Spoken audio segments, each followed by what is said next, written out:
Oh, well, we lost a little bit of stuff there. I think we lost like a fight and some poking around looking for an opening to a door. Nothing essential. All we really needed to get through here was to get in and remake the control rod. From there, we can proceed back to the elevator. Stumble, stumble. And go even faster, Z.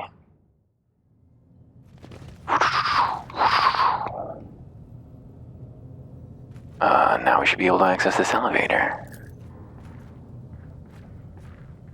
Maybe. Oh, we need 2 hands for it. Is our formation just a line? Can we change that? Yes. Who takes point? Abelard? We're both melee. And then these 2 are both kind of support.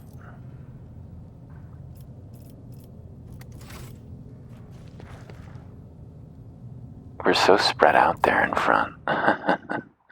Not tied up together at all. Oh, the what? Oh no.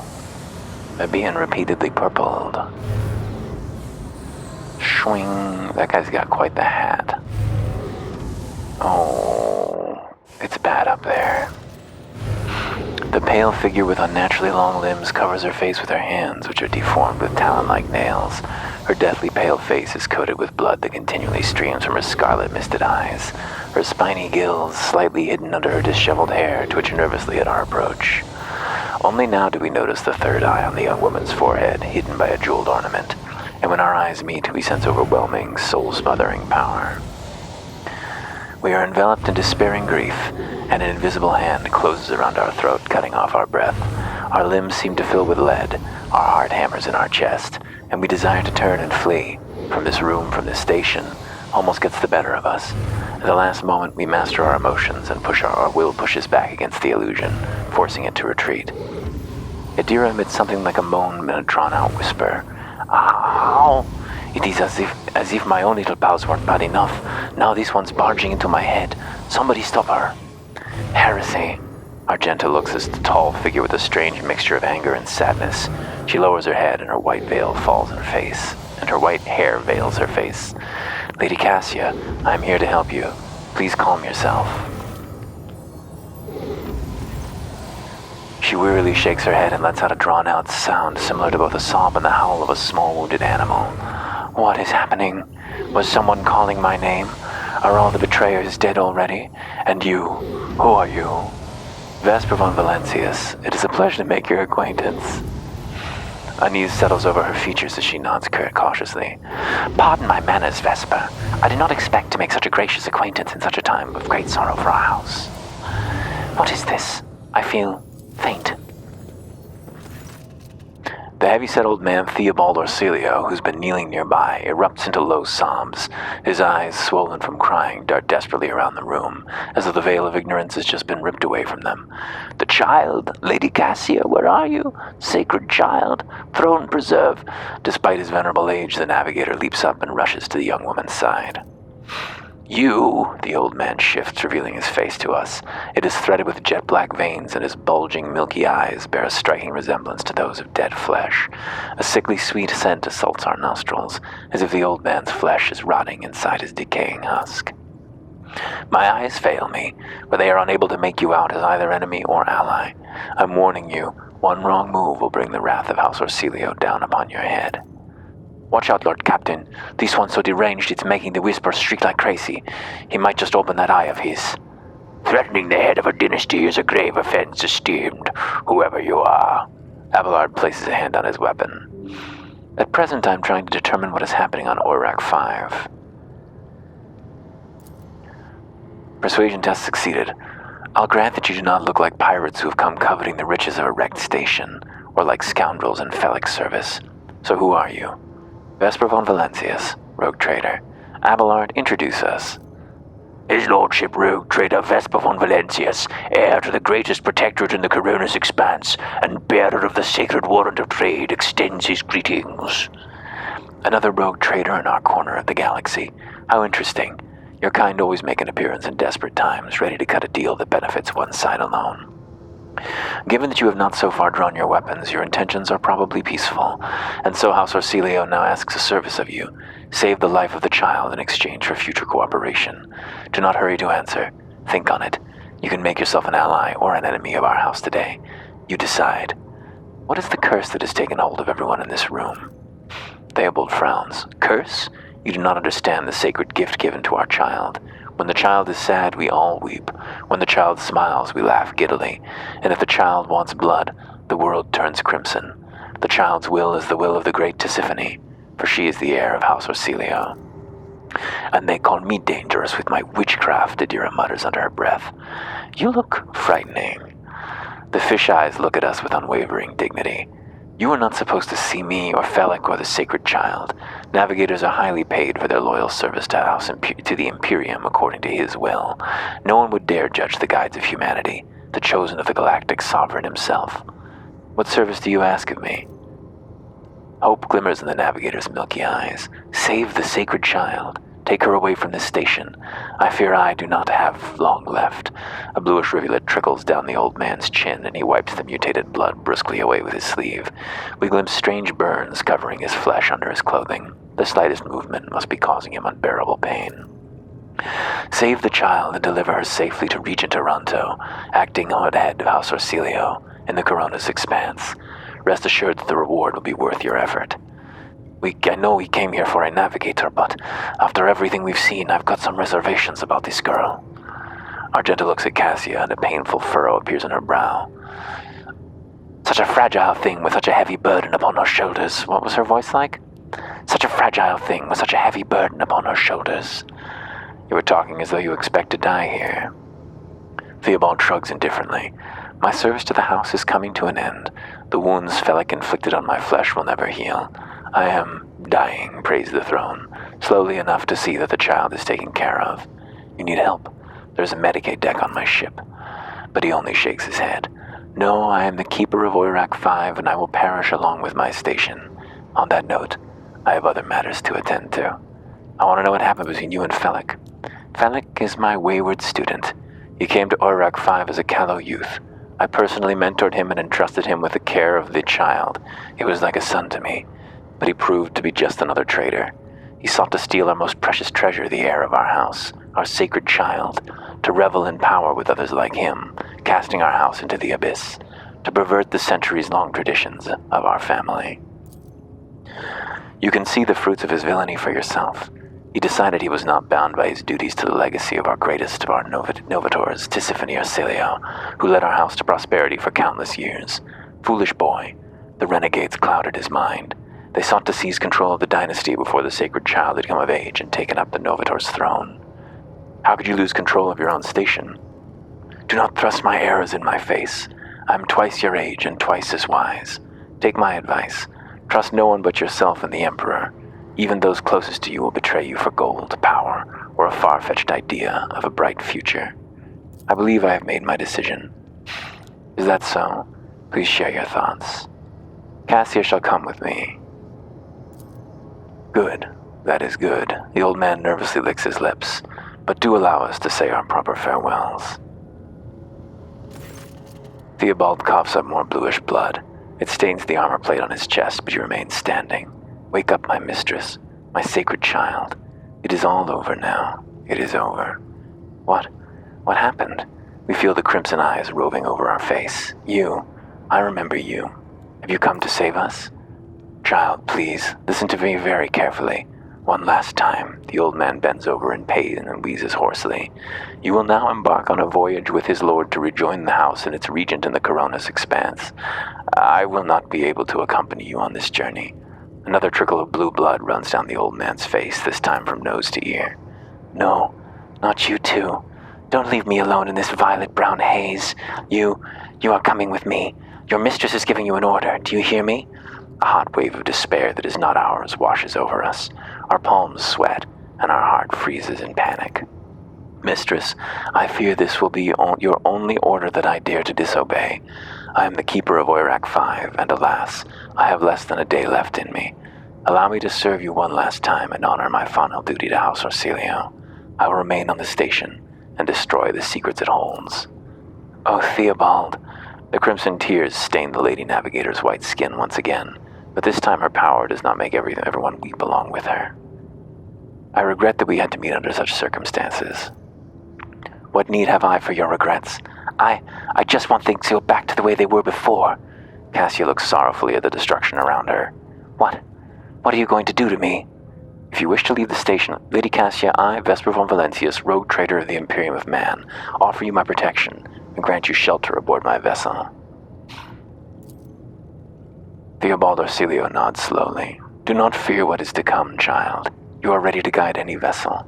I know this because I taught you myself, and it is difficult to imagine more worthy company than a rogue trader.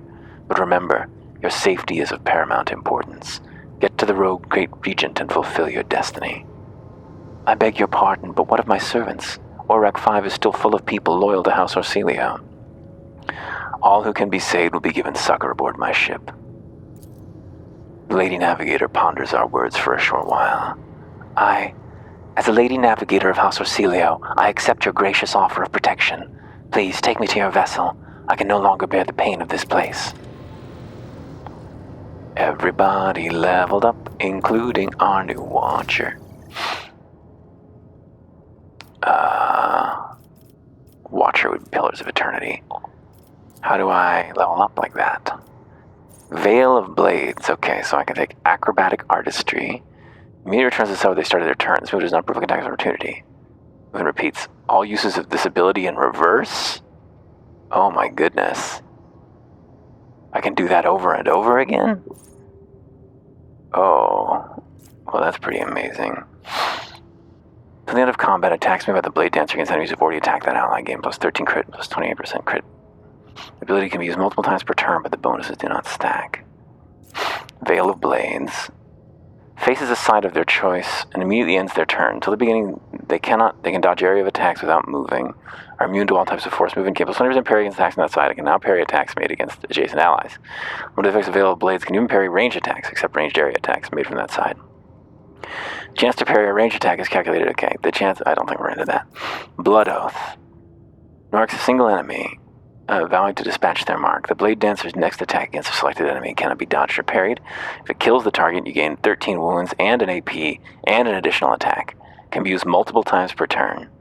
Grants plus 1 AP and an additional attack only once per round. So I can use it to make an extra attack. That's pretty good. Blade Dancer's next attack inflicts bleeding on all targets hit. The targets must pass a toughness resistance test with a 16 penalty or become immobilized for 1 round. Count as full cover to the Blade Master and their allies when adjacent to those enemies. Wow, that's pretty fun. I think Acrobatic Artistry is the most dramatic of these, though, so let's go with that. Should I take Persuasion? So he's got really high Persuasion? That seems reasonable to me. Let's take more than one. Complete, I guess, not next. Coercion. Maybe I should take Coercion. Balance it out a little bit.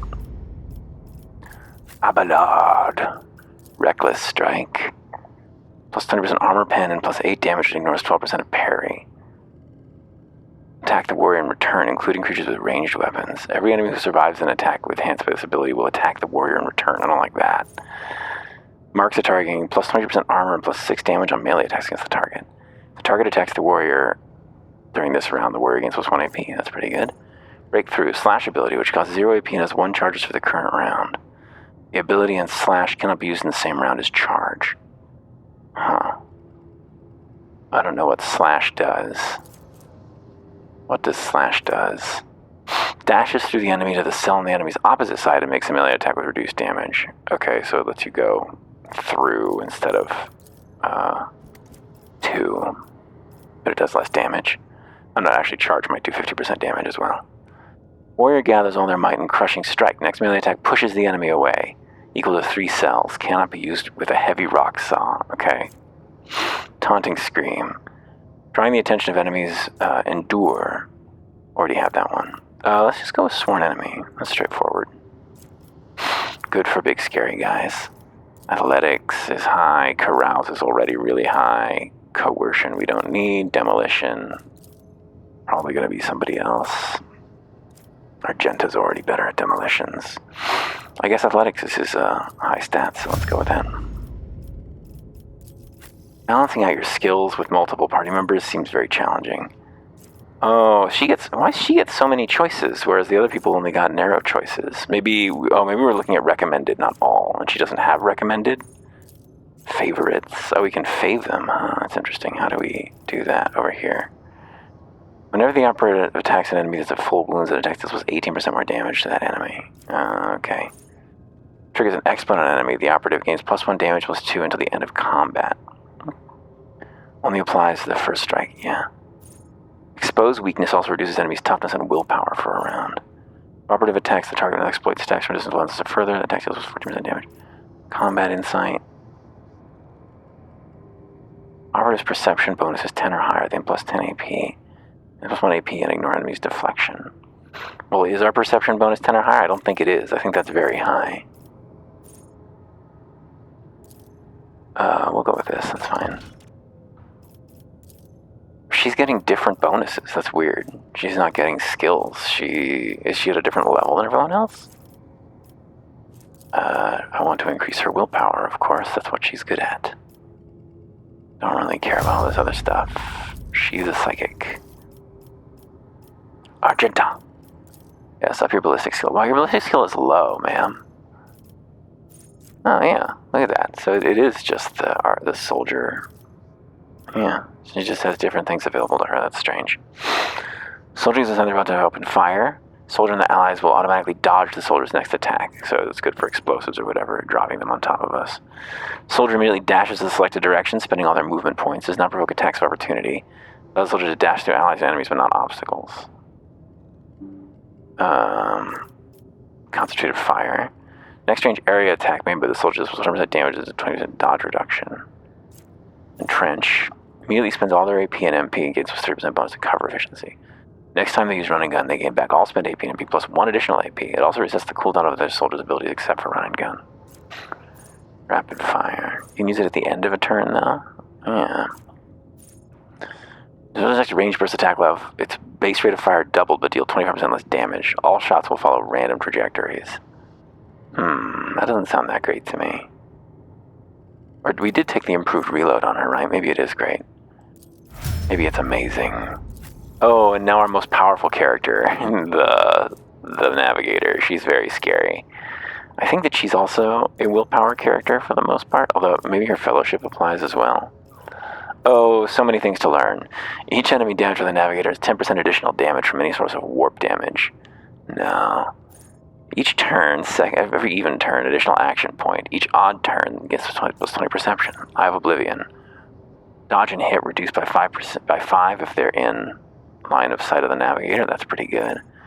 All turns, including extra turns, with plus 3 additional movement points. The first ally targeted by Navigator with single target ability each turn gains the same amount of additional movement points at the start of their next turn. They're just really fast.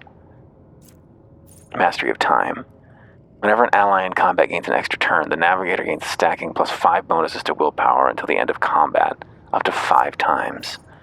Mind over matter. All resistance tests with their willpower if it is higher than the base characteristic of such tests. If the Navigator's willpower is higher than their toughness, the Navigator's wounds are calculated according to their willpower. Ah, that's amazing. Enemies affected by Navigator powers suffer a stacking minus 10% resistance test to the Navigator's powers, lost after such a test is made. I see. So if you do multiple attacks without tests, once it's succeeded, they mean. After such a test is made, or succeeded, or passed. If the Navigator's perception is higher than their agility, their dodge is calculated using perception instead. Enemies moved by the Navigator's power suffer 4 damage at the end of movement. This damage is increased by plus 1 for every cell the enemy moves. That's amazing. I think that we can force them to walk. Whenever the Navigator uses the Navigator power, Veil Degradation is reduced by -1. That's really good. Strange Vitality. Heals 6 wounds at the beginning of every turn and gains an additional +1 wound for every Navigator talent taken. Healing increases by +1 for every creature killed between the Navigator's turns. Amazing. Course Untraveled. Whenever the Navigator uses Navigator power that has not been used as combat, he gains +2 perception until the end of combat. Whenever an enemy fails resistance checking against the Navigator's power, attacks against them have plus 30% crit chance. This effect stacks but is reset by a crit. Wow. Tonicity. Navigator powers deal +1 additional damage for every 5 bonus characteristics the Navigator's currently equipped staff. Every 5 bonus characteristics? Wow, that seems like a lot. Unblinking Stare. Enemies damaged with the Navigator such additional +5 damage from opportunity attacks and cannot dodge them. While under the effect of any navigator power, enemies have their armor reduced by 11. Reduction is increased by the devastating parameter of the navigator's staff, but does not stack. Under my protection. +5 to all resistance checks against warp effects caused by demon psychic powers, navigator powers, and so on. Till the end of combat. There's so many. Unnatural allure. +5 fellowship and a plus additional +1 fellowship. Allies that are targeted by the navigator's power get +10% armor. Reduced by the amount of veil degradation to a minimum of 0, and increased by the infusing parameter of the staff. Well, some of those were really good. Most of them were really good. I think I like the veil fixer. And I like the one that makes us use our willpower instead of other stats. That's really valuable. So that's strange, but no, that was before that. Stable routes. Yes, we use stable routes. Next. Blood of Martyrs. Whenever an ally uses a heroic act, that ally gains temporary wounds equal to 10% of their maximum wounds +6. Commanding voice. The range of officer's ability is increased by 3. Range of voice's command is increased by 6. She's also an officer. Whenever the officer uses an ability on an ally, they gain a bonus to their perception and ballistic skill equal to 4. They stack, but half the stacks are lost at the end of the target's turn. Targets an ally with an ability for the first time in the round, that ally gains 6 temporary hit wounds. Do we have any... Oh, we do. We can take navigator-specific ones here as well. Okay, which of these was, I wish these were already expanded instead of having to mouse over them to see them. It would be easier to find another one again. Might never matter. Yes, this is what we wanted. Willpower again, please. Yes. She needs max willpower. Very good. So all level ups will take exactly that amount of time because I certainly don't remember what the abilities are between level ups, so... Theobald Orsilio, goodbye, mistress. Cassia, she's on our team now. Do you have to select everyone? I forget how this works, yes. Alright then, are we gonna have a fight downstairs? We get to see her power to the lower level.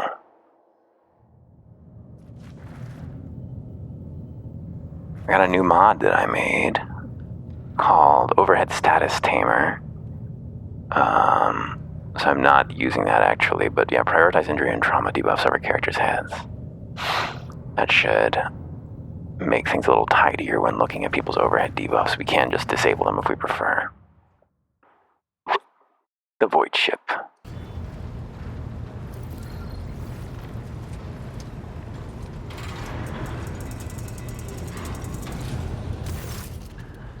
Lord Captain, Lady Navigator, welcome aboard. The Sanctum Navis has been prepared for the communion ritual, but the Lady Navigator wishes to rest in her quarters first. Our heart starts beating furiously. Our breaths come short and choppy, and our fingertips tingle unpleasantly. We notice that Vigdis is shivering slightly, and the crew are glancing around in puzzlement, searching for the source of this sudden wave of unease. Without even looking at the Vox Master, Cassia waves her away. First, I wish to speak with the rogue traitor. Leave us. Of course. When you're ready for the ritual, please let me know, says Vigdis.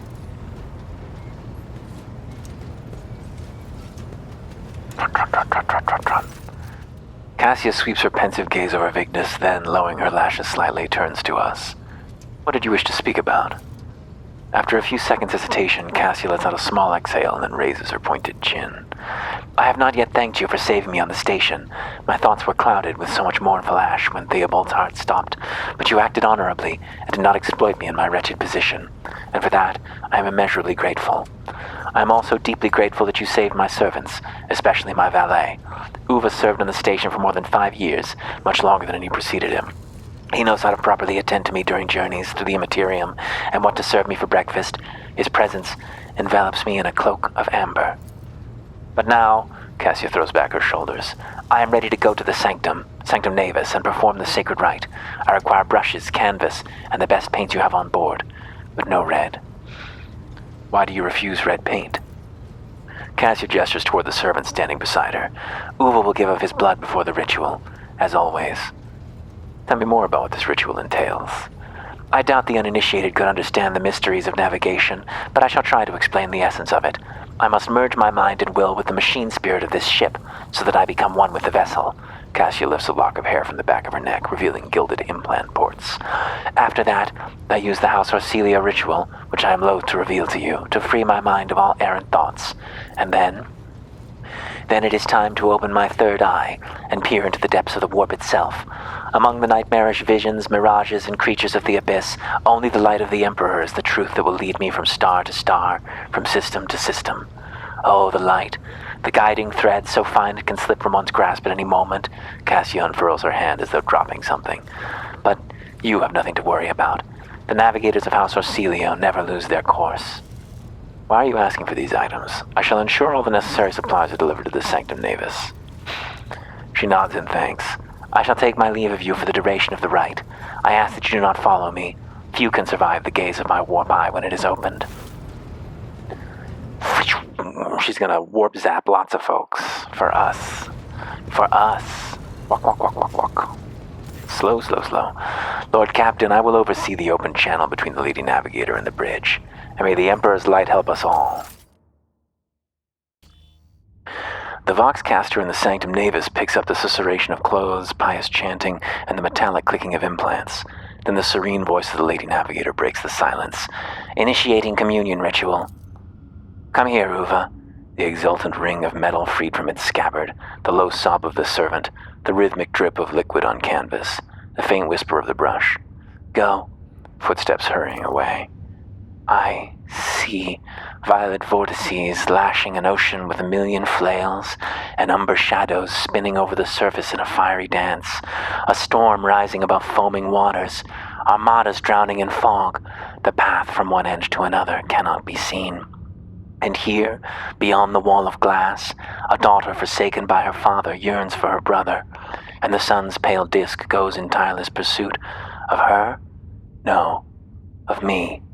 Its frozen rays lie that spring is here. The light is deadened. The great ruler is gone. Master Vigdis, the Voxmaster recoils at Cassia's words and accidentally snaps one of the cogitator levers. The panel beneath her fingers emits sparks and the Voxcaster falls silent. She quickly flips a series of switches and bows guiltily. My abject apologies for cutting off the broadcast, Lord Captain. I've never heard the warp speaking through a navigator before. The connection is restored now. It will not happen again. Cassia, you all right in there? Soul-shredding screams drown out the Vox transmission. The servants in the Sanctum Navis are howling and shrieking like wild beasts, moaning in pain, their throats raw from the strain. And then sudden silence. The dull thud of dropping bodies proclaims their fate. It appears the servants were part of Lady Navigator's rite, as it was for her predecessor. I will arrange for the bodies to be removed from the Sanctum Navis after the ritual, or what is left of them. Rogue trader, I fear I have unfortunate news. Endless blackness is spread across the canvas, dividing what should be whole into two, and my sight cannot glimpse the light of the Emperor as clearly as before. I cannot turn around. My brush only draws me onward. The way is blocked. We hear a heavy exhale, rustling fabric and metallic clicking. By the Emperor's grace, the ritual was successful. Our vessel's temperament presented a challenge. Its cold steel grip did not allow me to breathe freely even for a second. It was as if the depths of the ship housed not only machine spirits, but something other. Now I will retreat to my chambers to recover my strength. Send for me, if you have need of me. Lord Captain, congratulations on acquiring a navigator, says Vigdis. Please spare me a few moments of your time, as there are several matters that require your attention. First of all, I wish to report on the condition of the station, Oirak 5. Had you opted to begin your visit to the Rycad system with a different destination, the station could have become critically unstable. Fortunately, the decision to immediately visit the representatives of the Navis Nobilite brought us precious time. We can either focus our efforts on disassembling the station and procuring technological components for our own vessel, or attempt to save as many valuables as we can. Loot everything from jewelry to the very last manuscript. As you command, Lord Captain, we gained profit factor. With your permission, I would like to remind you that we are still looking for an Engine Seer Prime. Both the vessel and its machine spirits are in desperate need of oversight by an experienced tech priest. We are also missing some crew, and, much more importantly, we have not yet located Heinrich von Kalox, the right hand of the Lord Inquisitor. Now we know for certain he was not at Oirak 5, so we should keep this in mind when making any future plans. Why is it always business with you, Vigdis? Couldn't you sometimes just visit and tell me how wonderful everything is? Certainly, Lord Captain. If you are interested, this week passed with a record low rate of minor disturbances in the lower deck. A senior technomat from Shift 8 came up with a new formula for a lubricant used in the kitchen servitor implant maintenance. The quartermaster of Store Compartment 11 reported recently that we are spending ceremonial decorations at least 20% slower than expected, which means we have enough tablecloths, carpets, and lamps to last us 15 years of grand receptions instead of 10. 20% would last 50% longer? Even considering that some of the stock was burned during the cultist attack on the vessel. Thank you, Vigdis. This will be all for now. As it please you, Lord Captain. We did it. Can we go down? Can we escape this menu right now, or are we stuck here? Oops. We can save. That's nice. But it looks like we can't get out of here to go wander around our ship at this point. I haven't done the prison planetoid. Why does Rycat Majoris require a scan? Begin scan. Dead world. We got some experience though, that's nice. The worlds of the expanse, Rycat Majoris, we don't need to read about it. Riccardi... Lord Captain, there is some commotion in the officer's deck. The Lady Navigator has left her quarters and is currently in the wardroom, where uninitiated crew members are shunning her in terror. Perhaps you should find out what has brought Cassia to the deck. Very well. Trot, trot, trot. She bow. The Lady Navigator is engrossed in perusing the dusty tomes, which appear to have been neglected by the other officers, be it because of sloth or dullness of mind. We walk closer, Cassia looks up at us, starts, and hides a weathered book behind her back. Lord Captain, my apologies, I did not notice your entrance. I see you're fond of reading. It pleases me to see you adjusting to life aboard the ship. Compared to Oirak 5, your ship is a boundless world of unfamiliar hues. And yet the abundance of bright colors can at times be wearisome on the eyes. The bridge and the decks are so clamorous. In my search for a place of quiet, I was fortunate to come upon this islet of serenity, filled with rare tomes and practically devoid of color. The events that took place on Oirak 5 must have shaken you greatly. Are you well? I see you're fond of reading. Oh, this, Cassia carefully shows us the book, which turns out to be a collection of works by the Cadian naval commander and poet Aelius Quint. I found this fascinating read on one of the shelves, and I must say it has caught my eye. Its every chapter is written in verse. I find it so beautiful and enrapturing.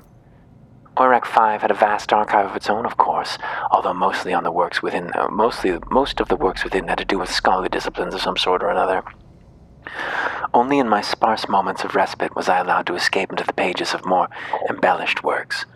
She gently brushes the dust off the cover with her thin, clawed hand, her eyes filled with longing after reminiscing about her lost home. The events that took place on Oirak 5 must have shaken you greatly. Are you well? One should not underestimate the navigators of House Orsilio, Lord Captain.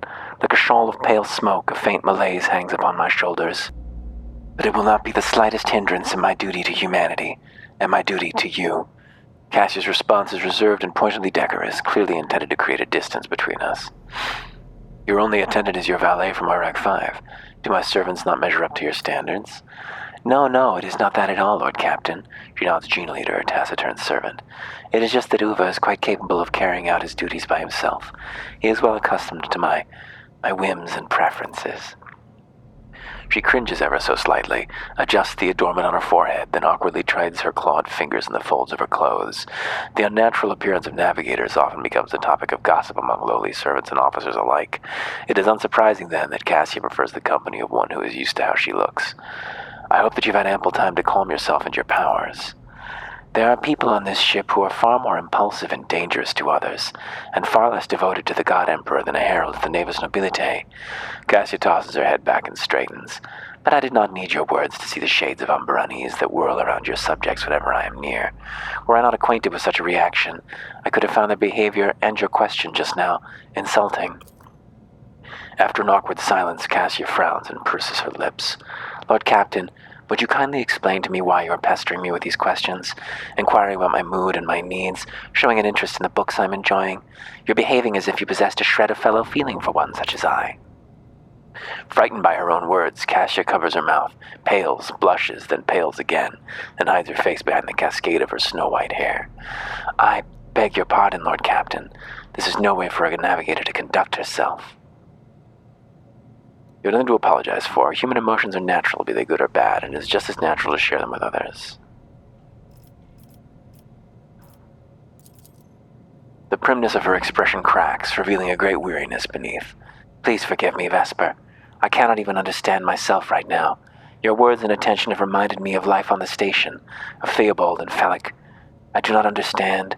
They were merely the keepers of Oirak 5, so why do memories of those two make me feel a strange heaviness here? She places a hand on her breastplate. At the same time, I find myself overwhelmed with new excitement and anticipation. At last, I've set foot outside my familiar walls and into a world that I've only seen before in the pages of books. Your ship alone is a treasure trove of remarkable artifacts and curiosities, and just imagine the things that await beyond. But my delight must seem childish to you, surely. In your heart, you must be finding this all quite amusing. What I find childish is your manner of addressing me as if I were your friend. I understand what you're going through. My own life was turned upside down not too long ago. Indeed, I did not know. That is to say, I could not have known, as it is the first time we are speaking in the circumstance, so she glances around the room, growing somewhat sheepish. Private. My word, when I found this place, it was so full of officers. Why did they all leave? If I be so bold as to presume, my subjects may have found themselves overcome, no. If it is so bad that we are enjoying each other's company, no. I do not tolerate idlers on my ship, and my officers know it well. Perhaps my people did not wish to disturb you. Or because my presence offends them. With an expression of courteous aloofness on her face, Cassia returns us a curt nod. Then I must take my leave as well. I am due to inspect the Sanctum Navis after the communion ritual and prepare the chamber for the upcoming warp jump. Thank you for your company, Vesper. She bow, he bow. They wander away. Trot, trot, trot, trot, trot. To the Void Ship Bridge. Greetings, Lord Captain. Can I travel the Void Ship freely right now? Can I go check out the Augmentarium? High Factotum Yanris Danrock. The corpulent man in lavish clothes bows before us, not without difficulty. A servo skull whirs over his shoulder while the fingers of his augmented hand drum against the sheaf of papers he's holding, and he regards us with the attentive interest through the lens of his magnifying implant. Greetings, your lordship. Janris Danrock, at your service. Remind me, what did you do on my ship? No, he was Southern, right? He was Cajun. As the High Factotum, my duties encompass anything that might enrich you and your protectorate. I see to it that suppliers deliver all shipments in time, that our partners do not weasel out of their promises, and that all servants remember that the Emperor's grace can only be earned through toil for the good of the Von Valencius dynasty. I also make arrangements to ensure that our hold receives less than thorough inspections by port customs officers, and I find buyers for whatever you wish to sell. And of course, I ensure that the Protectorate's worlds prepare their tithe in a timely fashion. Let none ever say that my lifetime that the dynasty has disgraced itself with a late payment of the sacred tribute. How'd you come to serve the Von Valencius dynasty? I came from Dargonus, your lordship. I have been a subject of the dynasty since birth, and have always strived to be of use to the great rogue trader. Alas, it was not my fate to be the primary heir of my own family, due to being 15th in line for the title, so I decided not to stand in the way of those behind me in case they attempted to shorten the waiting list at my expense. He lets out an almost kindly chuckle. While my brothers and sisters schemed against one another, I studied the exact sciences and mastered bookkeeping, the greatest art of the Adeptus Administratum. I must admit that the accumulation of wealth, something one can control, is far more exciting than hunting, carousing, and other traditional amusements of my noble peers. What was it like working with Theodora? Oh, now that's a tricky question, your lordship. Do you ask it of everyone, knowing that they risk losing their head should they let slip a careless remark about your predecessor? I shall put it thus. Working with Lady Theodora was never boring and always profitable. The Imperium has billions of subjects, but very few to what they love and what they best suited to.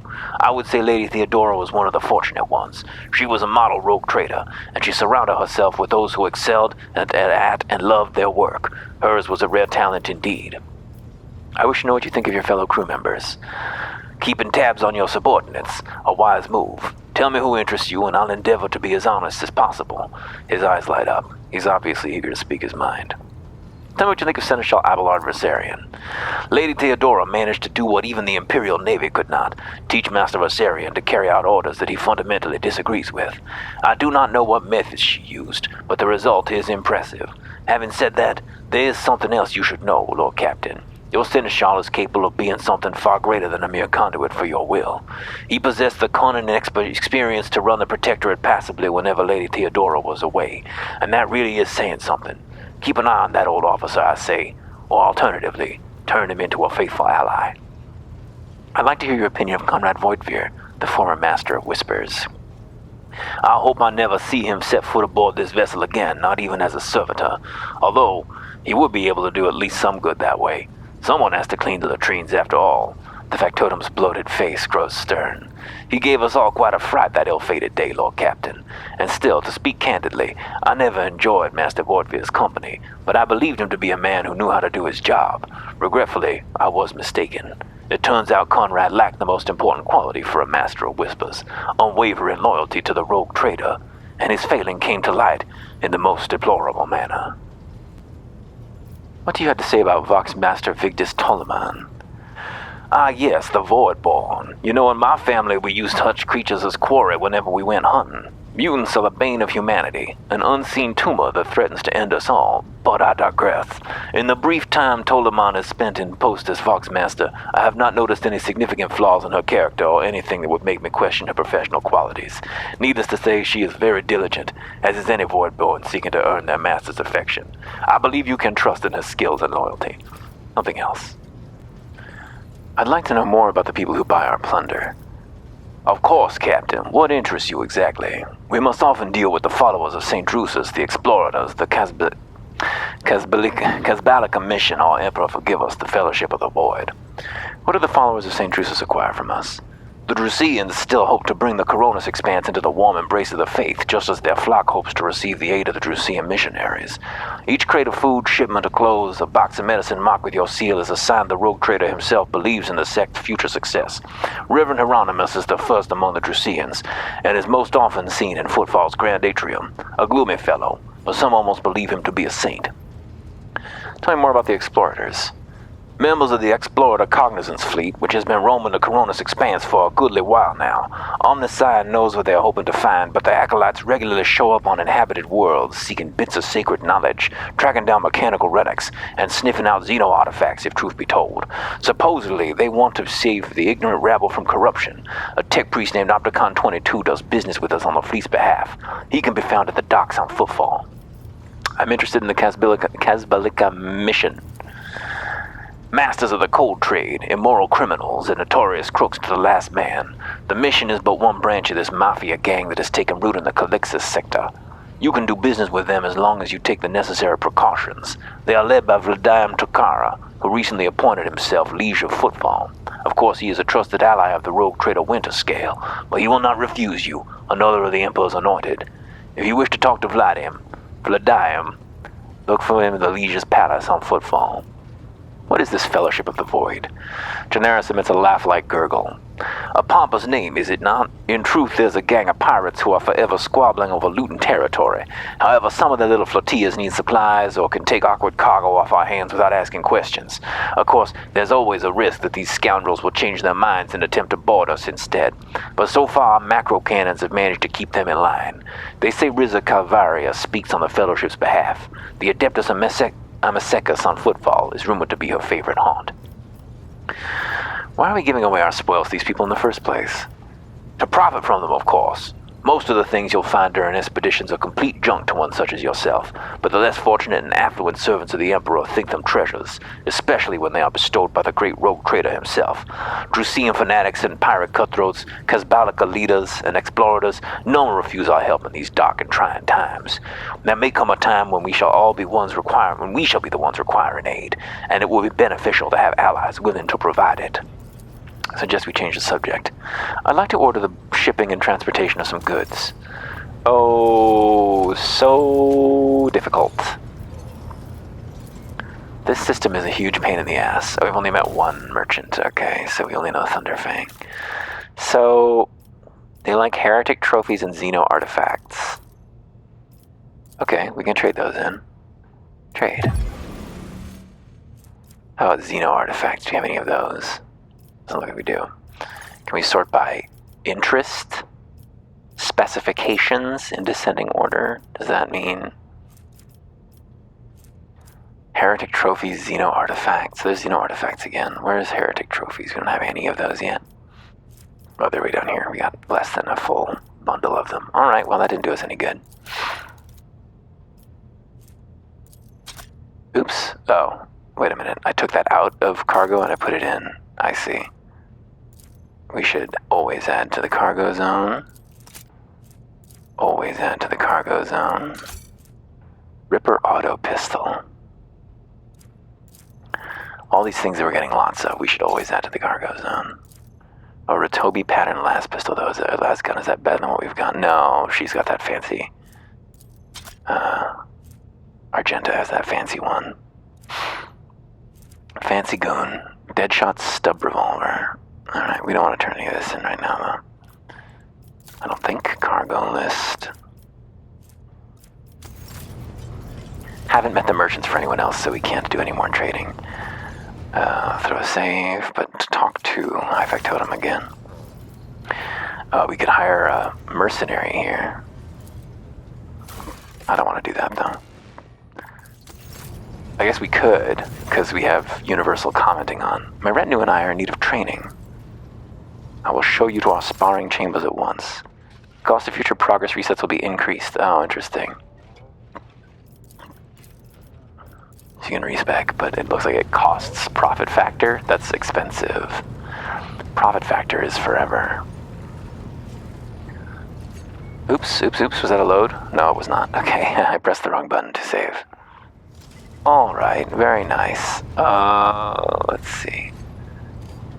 Tab is a toggle, right? Yes. I believe there are more people to talk to here on the bridge. Bridge Technomat. Are they on our map? Yes, they are. We should talk to Idira. Hey, Idira. How you doing hanging out on the bridge? What is this? Denial of nightmares.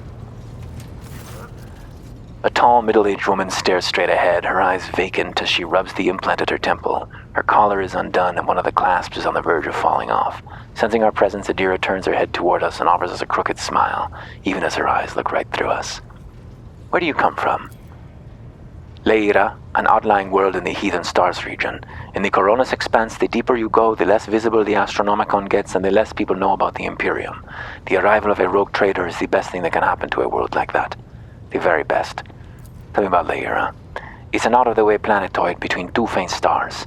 On Leira, a dozen local tyrants fight over 5 measly continents, but they use everything they can to win, from poison to psychers.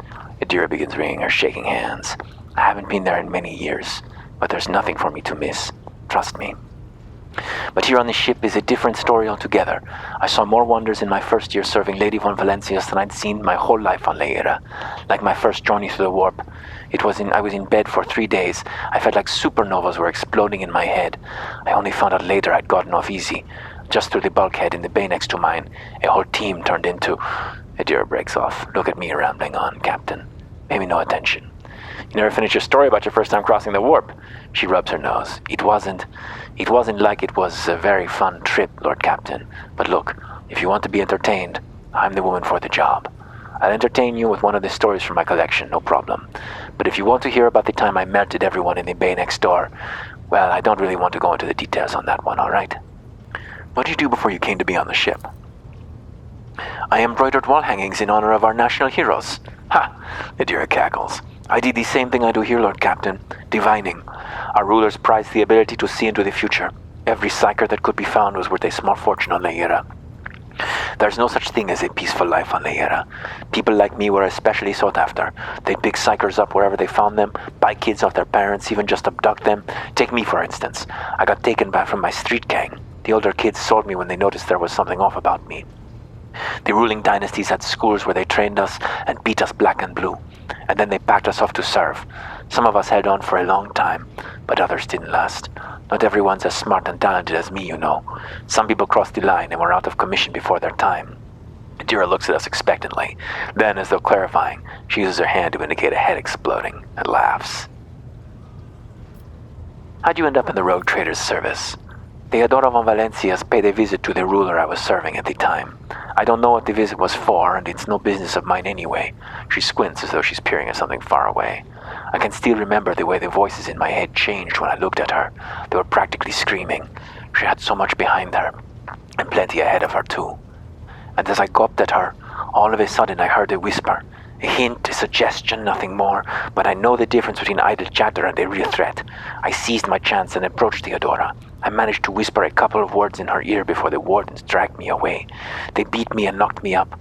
No wonder it wasn't my place to converse with outsiders. And then Theodora's people came for me. They broke down the wall, butchered the guards, and also I could tell them my warning in full. So I said the rest, but I didn't want to go back to my old life. And so I entered the service of the von Valencias dynasty. You ever been off this ship? A few times, not many. And if I think about it, why would I want to? I've got everything I need here. All the whispers I hear are familiar ones. They almost feel like family. And if I want to hear about the nightmares off the ship, I can after some Amasek. She winces and rubs her eyes. But don't go getting the wrong idea. If I have to, I'll follow you to the edge of the galaxy. Got a story for me, Adira? You bet I do, Lord Captain. She becomes much more animated and her expression turns slightly dreamy as she recalls one of her stories. Okay, so, we went to Footfall once. Well, I mean, Lord Captain Theodora went to Footfall a lot, but on that occasion she took me with her for some reason. My day had gotten off to a bad start. My head had been yammering since I woke up, but there was nothing else for it. I had to go. We arrive at the place, and what a place. All the gentlemen and ladies dressed to kill, showing off their encrusted implants, all clustered around little tables. Well, it turned out it was a gaming den. And not just any gaming den, but one run by somebody with deep pockets for people with just as much cash to splash. You should have seen it. People gambling away planets in a game of regicide. Anyway, so the Lord Captain wanted me to help her beat some guy. So I tell her, the chips won't land in your favor. You'll get a bad hand. Don't sit down at that table, your ladyship. But did she listen? Of course she didn't. If there's one thing she never lacked, it's stubbornness. So they sat down, and the cards were dealt. I'm hovering around like I'm not involved, but I'm keeping an eye on things. And everything in my head keeps getting louder and louder. Anyway, it's a good thing I realized in time that my mind wasn't going haywire of a losing hand, but something else. I made some excuse to drag the Lord Captain up from the table and took her away from the place. And a few minutes later, the room where we'd been, she can't help herself from bursting out laughing. It turned out some wise guy had the same bright idea to bring a pet psyker along with him. One of those ones who just scuttle around in Football's underbelly. And the psyker just freaked out, I guess. After all the commotion, people went to see what happened in their room, and they'd all gone at each other's throats, literally, with teeth. Weeping, Adira wipes away a tear. And I think they completely detached that asteroid from Footfall and pushed it off into open space so it would head off toward the local star. What's it like being a psyker? She tilts her head to one side as though listening closely to something. Lord Captain, forgive me, but it would be like talking to a person born blind about colors. I could spend hours explaining, but it wouldn't make any sense to you. Every psyker feels their connection with the warp in their own way. One person might see spots and shadows in the corner of their eye. Another feels fingers running down their spine. As for me, I've got a door in my head, one that's open just a crack. There's no way to close it no matter how hard I try. I've just had to get used to the whispers from the other side. When I need to use it for work, I listen more closely, but I usually just try not to notice it. How do you live with this whispering in your head? Training, habit, and a little Amasek and a couple other things you can get on the lower decks. If you put all those together, it makes things bearable. Adira shrugs and chuckles. Sometimes I even wonder if I'm imagining half the voices I hear. You know, when life on board gets a little boring, better than listening to the living anyhow. What would happen if your door burst open? Adira chuckles, but there is a shrill, strained quality to her laughter. Well, if the door opens, that means somebody's planning to come in, right? But screw them. They're not coming through. Trust me, I know how to keep my valuable head locked up tight. Aren't you afraid of losing control? Only losers who are afraid of their own gift lose control, or idiots who never figure out what they are before it's too late, or little kids who want to play around with their shiny new toy. If you don't know the limits of your abilities, or you're always bouncing around in your own head, that's a recipe for disaster. Can you see my future? She wrinkles her head and looks around. Then she wipes her hands, gives her head a shake, and finally nods. All right, that's what I'm here for after all. So I'm just going to lean on that door in my head a little more, prick up my ears, and listen to what the warp's got to say about you. Adira grins like she's already heard some salacious detail. If you'll allow it, I can listen right now? Sure. All right. Let's hear what they're whispering about you, She laughs, rubs her hands together, and suddenly freezes with a vacant smile on her face, her head slightly tilted. We feel goosebumps appear on our skin, and our collar begins to waver ever so slightly, as if moved by a breeze from a half-open door. Among the blind men and false prophets, a red-robed sage seeks the answer to a question. He does not know that it is not the answer he must seek, but the question that will draw everything into focus. Will you help him, rogue trader? But mark that sometimes ignorance is sweeter than oblivion. A chained hound chases after glimmers of the aurora, but sparks and the scent of oil confound his nose. A chain trails after him. What will happen if you pick it up? Will you become his master, or merely another beast in the pack of his true lord? The glow of dawn bursts forth from its prison. Dungeon walls cannot contain the dark essence wallowing in the dust. A naive cub pushes his nose into a familiar hand, one that holds death in twisted glass. Cherish it, or cast it off as a burden. The sword of change has already been raised. What is one more life to it? She strains to listen, then frowns and shakes her head. I'm sorry, Lord Captain. The voices are going wild. I can't make out a thing. I'll try to rein them in somehow, but for now... She shrugs sheepishly and sniffs. I'd like to hear about your augury, Idira. What awaits me in the future? All right, let's hear what they're whispering about you, She laughs, rubs her hands together. Collar. I'm sorry, Lord Captain, the voices are going wild. Did you know Theodora von Valancius well? She shakes her head. None of the officers knew the Lord Captain well, not even Abelard, and she was always closer to him than anyone else. She told me from the off that if I ever listened to anything about the warp about her without her permission, I'd be going out through the airlock. I'm not an idiot, so I never stuck my nose where it didn't belong. Only when I was asked. Her eyes darken and a strange, otherworldly expression comes over her face. It's hard to wrap my head around the fact that she's gone. Lady von Valancius gave me everything I have. She opened the stars to me and the paths between them. I still think I can hear her voice. She lets out a sharp breath and shakes her head. Things are strained between you and Argenta, isn't that right? The little sister is afflicted with her own set of voices, ones that whisper to her about corruption and heresy. She falls silent, and then in a different voice adds, the silly girl doesn't realize that if she wants to find the source, she needs to start by looking in her own head. Idira, about your abilities. With noticeable effort, Idira focuses her eyes on us. She lets out a nervous laugh. What are you talking about, Lord Captain? You're a psyker. Psykers are only granted the right to live with the Emperor's blessing. Have you ever been to Terra? Idira says nothing for a few seconds, then exaggeratedly rolls her eyes. Look, Lady Theodora couldn't care less if some eggheads measured my brains or not. It's not about the seal on your forehead, get it? It's about what's in your gut, if it's rotten or not. My gut's stronger than adamantine on this here ship, and my implants were better than the ones they put in you on Terra. If they weren't, I wouldn't have lived as long as I have. Idira bares her teeth in a savage grin, a febrile gleam in her eye. I must take my leave. Of course. Always at your service, whenever you need me. So much dialogue, Jocasta.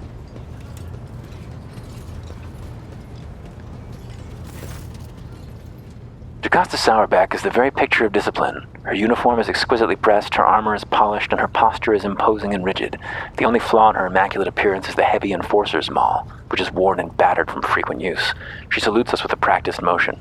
Greetings, Lord Captain. How'd you come to serve on my flagship? I come from the noble Sourback family of the capital world of Dargonis. I dare say that our house is renowned for its loyalty and strict adherence to the law, and the members of my family have been your faithful enforcers for centuries. I am honored to be the 6th Master-at-Arms named Sourback to serve on this ship. Jocasta speaks the words with unmistakable pride. Why are you here instead of basking in luxury on Dargonis? So what's her job? Master of Arms? Because of my cousin Macarius, a furious crease appears between her brows. I cannot stand him, but the feeling is mutual. We can hardly be in the same room together, so I jumped at the opportunity to become your enforcer. I should thank my obnoxious cousin for nudging me toward the best decision of my life. I serve you with all my heart, and wish for no other fate than this one. You're wearing Imperial Navy armor. How'd you come by it? I inherited it from the previous Master-at-Arms. Like the esteemed Seneschal, he left the Navy to serve Lady Theodora. He brought quite a few officers with him, and established a tradition. Upon the death or resignation of an enforcer, his or her armor would be passed on to a fellow officer who distinguished themselves in the course of their duties. I was awarded armor in this way at my time, and upon the death of my predecessor, I inherited his personal armor. What is your opinion of me as Lord Captain? I would not dare form opinions about your lordship. That would be unforgivably brazen of me. My duty is to serve, not to evaluate. I want to know what you think about the other officers. I do not trust them, but I do not trust anyone. Mistress Tolaman has too much power and will surely be tempted to start deciding for herself what information to share with the crew on your behalf and what to withhold. Ravor is closely intertwined with the ship's systems, which opens up plenty of opportunities for sabotage. He must be watched.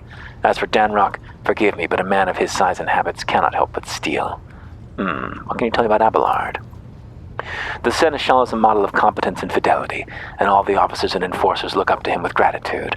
A grimace of fierce devotion takes hold of Sourbeck's face before she abruptly grits her teeth and continues. It is all the more distressing to see that the years have not been kind to the deeply disrespected Master Versarion. Soon there will be no rejuvenant treatment that can save him from the mistakes inherent in such advanced age. But we are ever watchful, and will be there to steady the trembling hand of the honored veteran if need be. I want to know more about your service. I am ready to answer any questions, Lord Captain. What are your duties as Master of Arms? I'm responsible for upholding safety and order aboard the ship. Guard duties, patrols, finding and punishing troublemakers. In addition, my enforcers ensure that the crew follow all directives and carry out their tasks properly. As they say in my family, a servant who shows disobedience today prepares a riot tomorrow. There are thousands of people aboard this vessel. How do you maintain order? 2 words, Lord Captain: suppression and fear. The base nature of the rabble cries for an iron grip lest they give in to their animal urges. We have many well-tested measures to prevent it: random night searches, preventative interrogations, corporal punishment, and executions. Of course, the laws of the ship equally apply to the officers. We eradicate the canker of insubordination wherever we find it, without mercy. I hope you will not repeat the mistakes of the previous Master-at-Arms. You can be sure of that. He was a fine enforcer, but suffered from the fatal flaw of trusting his associates. I myself lack that weakness, and trust no one except you, Lord Captain. Let us change the subject. That is all for now. Proud to serve. Jocasta. Vigdis. Hey, Vigdis. A thin, pale woman stands out among the rest of the crew. There's a thick bundle of cables coming out the back of her skull and disappearing under the ceremonial garment, and you can see the grate of a quietly humming vox where her mouth should be. The woman sees us and bows her head in a respectful greeting. How may I serve you, Lord Captain? Connect me to the vessel's main channel. I wish to bolster the morale of my crew. Fellowship test succeeded. The Lord Master nods obediently and presses several switches on the device she's holding. It is done, Lord Captain. We address the crew with a rousing speech and hear our voice roll through the ship, reaching even the normally quiet corners of the vessel. When the broadcast ends, we hear distant shouts of approval. Remind me who you are. Voxmaster Octavius Vigdis Suri Ota of the Tolaman dynasty, the current Voxmaster serving aboard your vessel. In accordance with the Seneschal's orders, I assumed this duty immediately upon the demise of esteemed Voxmaster Septimus, who was my grandfather. Should we muffle her a little? What are the Voxmaster's duties? I am the ears and the voice of this void ship. I supervise several dozen officers and 3 times that number of support personnel. We receive, send, encrypt, and decode all incoming and outgoing messages through the ship's internal and external channels, and we also ensure clean communications and the optimal efficiency of the crew's Voxcasters. If you ever want to know what worries and concerns your crew are harboring, what your subjects are whispering about in local networks after their watches, or what the leaders are clamoring about over shortwave Vox transmissions, just come and see me. I will satisfy your curiosity. Have the Vox spirits brought you anything interesting lately? Forgive me, Lord Captain. I have no information that will be of interest to you at this moment. Your appearance is unique. You're a Voidborn, are you not? My appearance comes from my heritage, generation after generation of people who spent their entire lives in the depths of this void ship. Neither we nor our ancestors have ever left our home, but the same can be said about many denizens of the Imperium's million worlds. We are used to the silence of the cosmos and the voices of the ship. There are thousands of us, but we dwell far from the Lord Captain's upper decks and remain unseen. We are Voidborn. Where does the word Voidborn come from? Because we are the children born in the void between the stars, be it the womb of a traveling vessel, an orbital satellite, or a forgotten asteroid station. Low gravity, voyages through the warp, and the countless dangers of space travel. Everything others hate and dread is second nature to us. Tell me about the lives of the Voidborn and my crew. To us, the groans, creaks, and murmurs of the ship sound the way babbling brooks and singing birds do to world dwellers. We hear the ship breathe, know what it is feeling and thinking. We are a part of the ship, just like it is part of us. We perform numerous functions, and there are many officers among our number. Some maintain order and prevent mutiny. Others serve as shepherds and support the crew, and some devote themselves to mending the body and spirit of the vessel. Most of the Voidborn are members of a large void ship dynasties that bear responsibility for certain aspects of the ship's life. For 300 years, the main branch of the Ptolemon dynasty has produced the ship's Voxmasters, and most of our subordinates come from the cadet houses of the dynasty. How do you find life on the ship? Life has been quite generous to me, Lord Captain. I'm the Voxmaster, and only the best in the dynasty can become one. By virtue of my skills and position, no one has ever denied me anything. Our family claims a spacious section for its demesne. I also enjoy long walks through the narrow and dimly lit corridors of the ship, listening to the sounds of her activity, falling asleep and waking up to the chanting of hymns, and admiring the stars beyond, of course. How do others in the ship treat you? We look, speak, and move differently from the inhabitants of the planetary worlds. Our way of life, traditions, and quirks frighten those people just like the darkness of the cosmos. Many believe us to be bringers of ill fortune, and alas, it is the Voidborn who get the blame for terrible warp phenomena during longer voyages. She hesitates before continuing. Several years ago, an unfortunate warp jump caused all food on board to spoil. 15 days later, a hungry and furious crew nearly massacred everyone on the lower decks, blaming us for the misfortune and hoping to restock the larders from our flesh. I would have been killed during the mutiny had Adira Talas not shown up at the right place at the right time. She came to my rescue, and the scoundrels' fear of her was even greater than their fear of the Voidborn. Looks like you're close friends with Adira. Webs of tiny wrinkles appear at the corners of Vigdis's eyes, the only hint that she is smiling. The Voidborn seldom make friends, especially among the captain's entourage. But you see, many consider Adira to be different. I am different too. We've spent plenty of time in each other's company, discussing regicide over a glass of Amasek. Except Adira changed after that one incident, and we started to drift apart. The death of Lord Captain Theodora made her withdraw even more. I do not know if Adira considers me her friend now, but we used to be very, very close. It is good that I can still look after her, in my own way. Perception test succeeded. Interpreting the Voxmaster's emotions based on a half a face and a Vox-modulated voice is no easy task, but we managed to catch the undercurrent in Vigdis's words. She is not merely saddened by her rift with Adira, she is devastated by it. Have you ever left the ship? Oh, I did once, and it was dreadful. I felt the massive blue dome overhead could shatter any moment and fall, and my bones would be crushed by the gravity. Vigdis twitches her shoulders, trying to ward off the flood of memories. The ship is my home, Lord Captain, and I would not trade it even for the bounty of 100 worlds. I see. Let us return to business. That will be all for now. Does Adira have anything to say about this, now that we've observed that they're friends? We couldn't say that to her. Hey, Adira. Whew. Nope, no comment. Who else we got to talk to? Ravor, Argenta, Cassia, so many people. We talked to Janris. We talked to Jocasta. We talked to Vigdis. Let's come down here and talk to Ravor. Goodness, a game where we can actually click to move our map. Click the map to move our camera. That's a huge blessing. Hey, Ravor. The tall man before us appears to be woven from tendons and muscle. Blue veins snake under his white, almost dove-colored skin, and his scalp and chin are covered in cropped white hair. His neck and shoulders are wrapped in wires that hint at the presence of neural connectors under his uniform. The officer's face seems to be twisted in a perpetual grimace of annoyance and anger, but he greets us with a respectful nod. Lord Captain, Master Helmsman Ravor at your service. Remind me, who are you? I'm the Master Helmsman, Lord Captain. I stand at the wheel of this here tub, I mean your vessel, and bar commands at the Aegis who tend to its related systems. In layman's terms, I'm the one who stops us from running into an asteroid or a disruptive gravitational wave when we're traveling through the void. Whoa, that accent is drifting. Do you control the ship in real space? I wish that were my only job. I have to steer her through the warp too, but most of the credit for that goes to the navigator. The warp's a nightmare, always tossing up something new. All my years at the helm, they count for nothing in there. My part's small enough. I just monitor our systems, follow the charted route, and don't kick up a fuss when new orders come in from the navigator's sanctum. Real space. Now that's where I keep my eyes peeled. Gravitational anomalies, void currents, hard radiation, that kind of shit shows up everywhere. Thank the Emperor, the augurs in this vessel continue to hold up. So far we've been able to spot that something bad's coming our way. Who are these idiots you're in charge of? Oh, there are too many of them to list them all. Tech priests from the engineerium, voidsmen from the auger decks, the work-shy fools on the bridge. What am I doing, accent-wise? I'd have every last one of them flogged. They all need a wake-up call. They need to be whipped into shape, or else the ship will be going nowhere. Or even worse, it'll go somewhere we don't want it to. You must have dealings with the navigator as part of your duties. Ravor stares at us before blurting out, "Damn it, Lord Captain, to tell the truth, I've been asking myself, where'd the Lord Captain fish this Orsalio girl out of?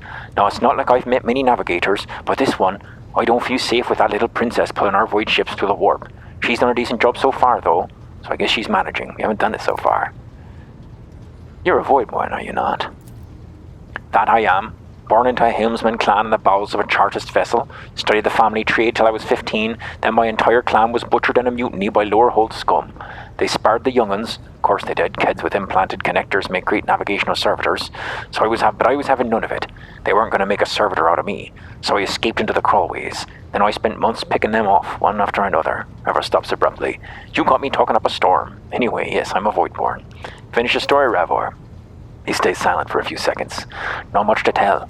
I gutted everyone I could get to, and then I fled upward to the middle decks. That's where the auger operators took me under their wing.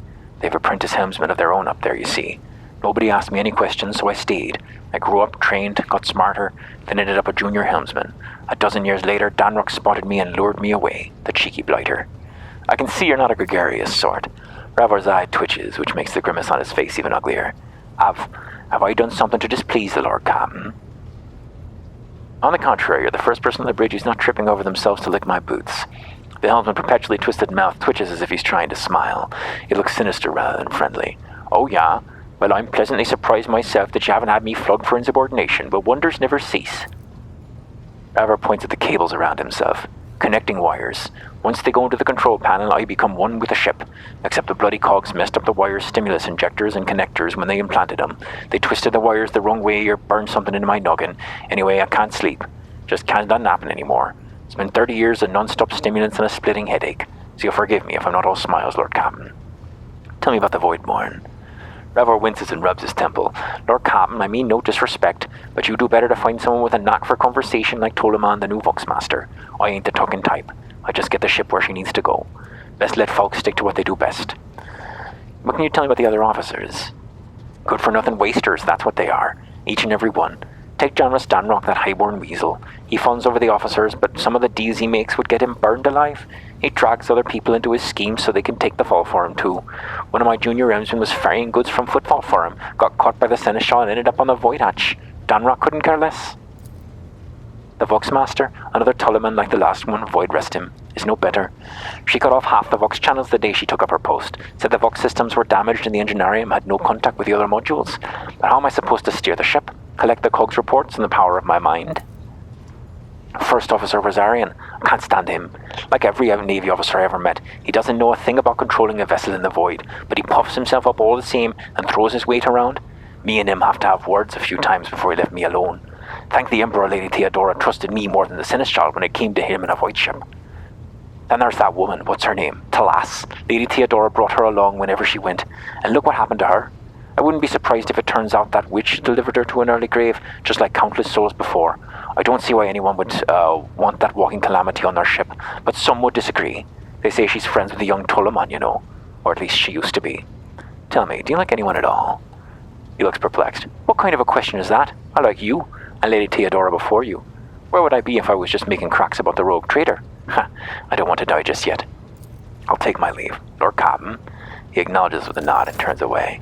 The goal there is the gaffer from Lord of the Rings BBC production, but is definitely veering into scuffed Irish or whatever all over the place. I just want to be a Northman. That's all I want. Uva. Oh, it's it's her servant. Heinrich Montag. The Infernus Master nonchalantly lights a low stick from thermal cutter and spreads his arms in a welcoming gesture. Heinrich Montag at your service. He smells of cinders and low, his face is sooty, and his belt is laden with a number of heavy tools.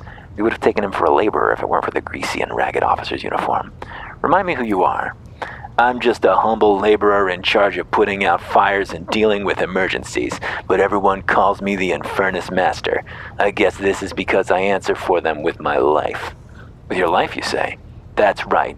Picture flames roaring, all the ship's systems have failed, including the artificial gravity. You can't make out anything because of the red-hot debris, and you know an explosion is coming. It's a nightmare, but it's your job to to evacuate the panicked crew, eliminate the cause of the fire, and get the compartment back in working order. Of course, the job description doesn't allow me to risk my life now. He smiles sadly. It is all about management these days, sending the boys and girls into the fire.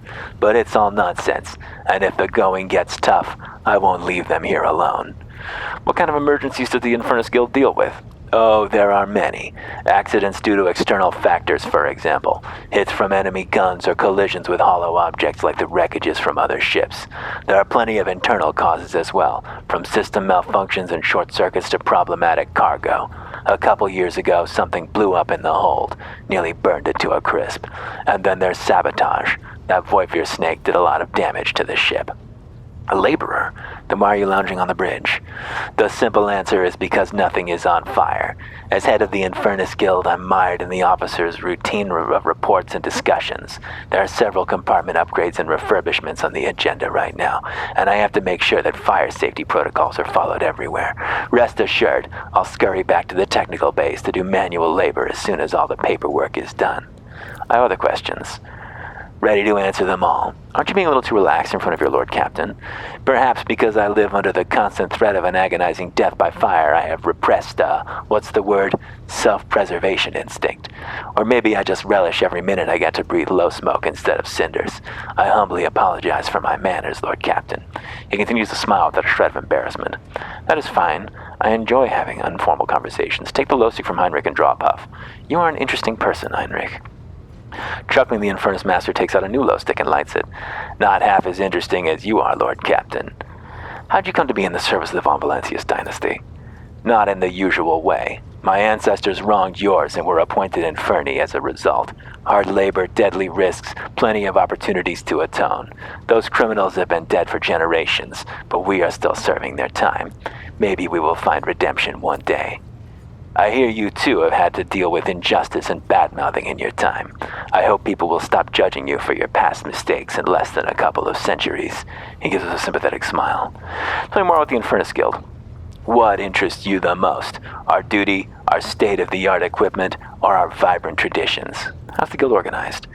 The Infernus service is split into different brigades according to duties. The heart of the guild are, of course, our liquidators. Tough guys with nerves of steel who put out fires and pull people from the flames.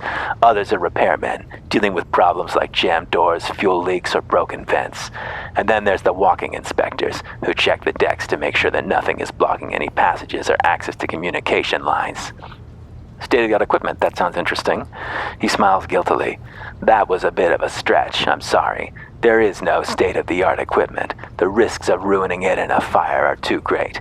We get by using human resources and the most common items available. Respirators, fire extinguishers, and flame-retardant uniforms. Let's face it, the lives of the Inferni are not worth much. It's more important that we save the machines and minimize damage to the ship. What traditions? We have plenty of those, like the reminders. Heinrich rolls up his sleeve, revealing a tattoo inscribed over an old burn mark. When you survive a particularly hopeless accident, you get a tattoo on your scar. You can always tell an experienced Infernus by their ink. It's like a badge of honor of sorts. Tell me how you got your reminders. He points to the tattoo on his right forearm. This one is from the time plasma leaked from the outer aft circuit. Imagine yourself clinging to the hull outside, thermal cutter in one hand and a magnetic clamp in other. As your flames burst from the breach, the kind that can incinerate you in a second. All that separates you from death is a flimsy rope and a void suit more ancient than Holy Terra. And yet the price I paid was nothing compared to my comrades. He slowly moves the augmented fingers of his right hand.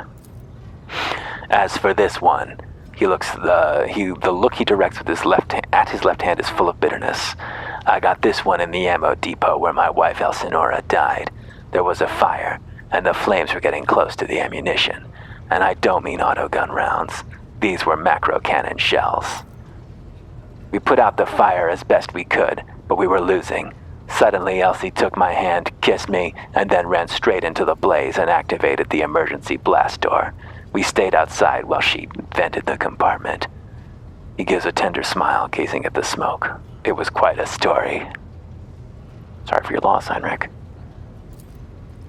He nods gratefully and takes another puff.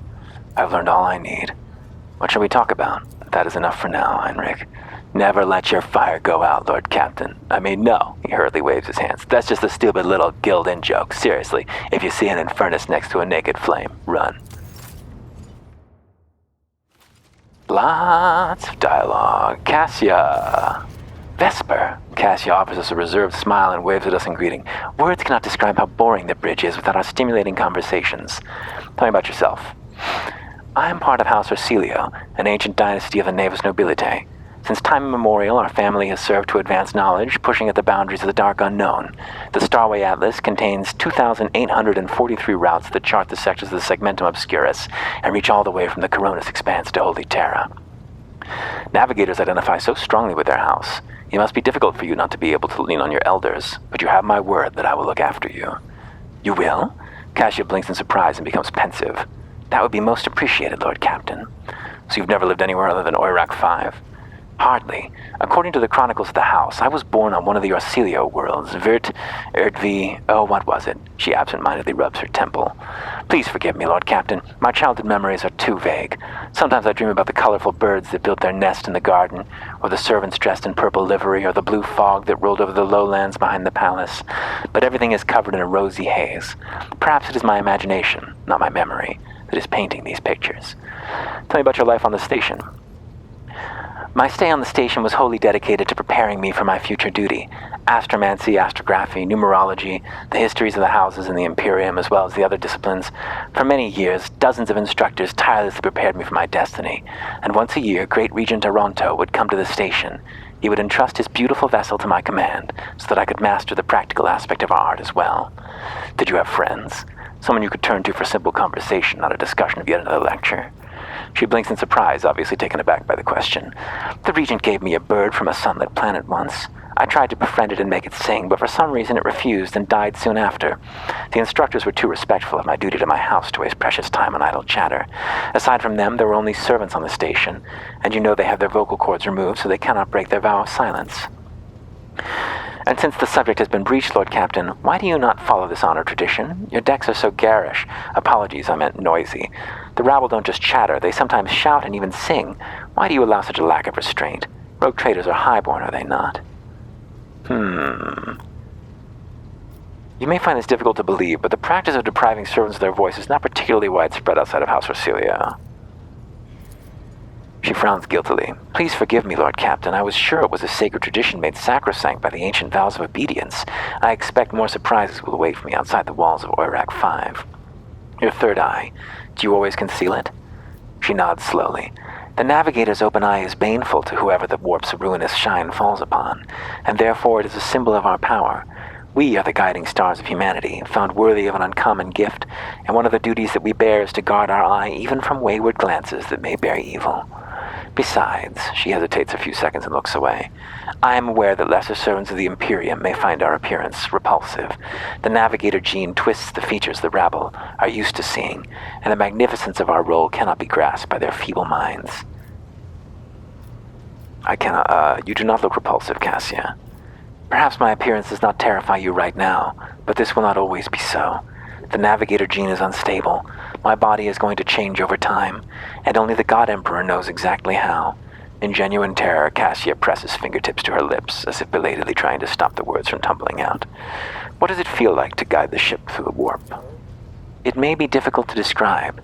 You see, every navigator perceives the warp differently. My mentor, Great Regent Aronto, always described his travels through the Immaterium as a journey with a vast wood with countless paths, and I, assisting him in the first voyages, futilely tried to follow his example, though the wood would not reveal itself to me. But everything changed when I found my own key to this mystery. You see, I've always brightened up my rare moments of leisure time by painting. You may recall there was a workshop in my chambers. As soon as I imagined the warp as a blank canvas, an indescribable feeling came over me. I moved the brush, going deeper and deeper into my own painting. Visions were hidden within the vibrant colors of my palette, and something inside me knew which should be brought out and which should be left behind. I woke up several days later, after the voyage was successfully complete. I noticed that your love of painting is reflected in your speech as well. You associate so many images with hues and colors. The Emperor graced me with a gift, I can see the inner life in addition to the mundane. You cannot know that a fruit has rotten from the inside until a blade slices it in two. I can see the rot from far away. It roils like swamp mud, oozing through the bright peel. Anger and boredom, sadness and joy, everything that people shut away inside themselves is revealed to me like colors on the canvas of my world. Let's talk about something else. You will hear no objection from me, Lord Captain. Tell me about House Orsilio. As the only voice of our family on this vessel, it is an honor. As long as your questions are courteous, I will answer every one of them. Is the Orsilio prophecy system named after your ancestor? You are shrewd indeed. My ancestor charted that route while fleeing the enemies of humanity. They say the Emperor himself was his guide, because the warp expelled their vessel without a single loss. Cassia hesitates and then adds quietly, unfortunately, the lips who relate those tales steep with a disgusting green hubris. I think Calaean Orsilio was simply a skilled navigator. I take it House Orsilio has a rich history? Oh yes, the navigator of the house came to the Coronis Expanse fairly recently, a mere 208 years ago. Before that, our ancestors expanded the borders of humankind's dominion for the glory of the Emperor, blazing trails to different corners of the galaxy. Who rules the house? Just as a rogue trader stands at the head of a protectorate, a Novator heads the Navigator House. It is the Novator who decides where to look for the alliances and which paths their bloodline is destined to tread. As for our house, the young woman purses her lips slightly. The transfer of power to a successor is currently underway. In the meantime, Great Regent Toronto Orsilio is ensuring the stability of our house. You lived in seclusion on a closed station until Felix committed his sabotage, so then you must be the Novator's successor. So, says Regent Toronto. Cassia avoids meeting our eyes. Nothing is decided yet. Some people in the house become enshrouded in rolling gray clouds at the thought of me becoming the Novator, but even more are bound with dull leaden chains. They think I am not ready for such a burden. With your permission, I would like to talk about something else. What does your special sight reveal? Sister Argenta shines like a guiding star, inspiring resolve in those around her, seemingly inexplicably. However, I see a dark and ugly fog billow behind her, contrasting sharply with her shining light. It burdens the Sister of Battle. It drags her down. Yet Argenta herself is hardly aware of it. Seneschal Versarion is among those few whose colors are a pleasure to look at. Cassia's stern gaze grows a little warmer. Whenever the Seneschal speaks, heavenly crystal clarity spreads around him, and whenever he is angered, dark blue clouds condense over him, and in his rare moments of joy, a pure gleam of sunset pink caresses the souls of those near him. Out of your entire retinue, Lord Captain, he is the only one I would trust with my life. Idira's emotions are like a maelstrom, bright, unbridled, enveloping her form like a wondrous kaleidoscope of colors, and as dangerous as a twisting warp storm. The riot of colors hides the truth from my eyes. What exactly is driving this woman? Is it her own will, or she hesitates? Or is it the immaterium, Lord Captain? This is where I must beg my leave. I have enjoyed your company, Vesper. Thank you for the conversation. One more person to talk to. Argenta. Columbia. Okay, Argenta, what have you got to say? So much. Sister Argenta looks tired. There are dark circles under her eyes. Her hair is somewhat disheveled, and she moves like she's a little on edge. Rogue trader. You said you have a personal request for me. I indeed have a request, rogue trader. The accursed servants of chaos who assaulted this ship took the lives of your loyal crew members, and they orphaned many children, including the progeny of the brave officers who defended their posts until the bitter end. I don't know what customary practices are for those cases like this in Von Valencia's territory, but in the world I'm familiar with, the children of such brave souls could expect to receive some special consideration. Perhaps the rogue trader could meet with the orphans? I will meet with them, no formalities needed. These are children of people who gave their lives to the Von Valencia's dynasty. My consideration is the least that they deserve. I will pass on your instructions. Thank you for taking my request to heart.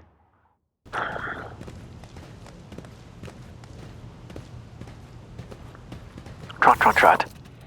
The motley group of adolescents do not take their eyes off us, gazing at us as if we were a creature straight from a fairy tale.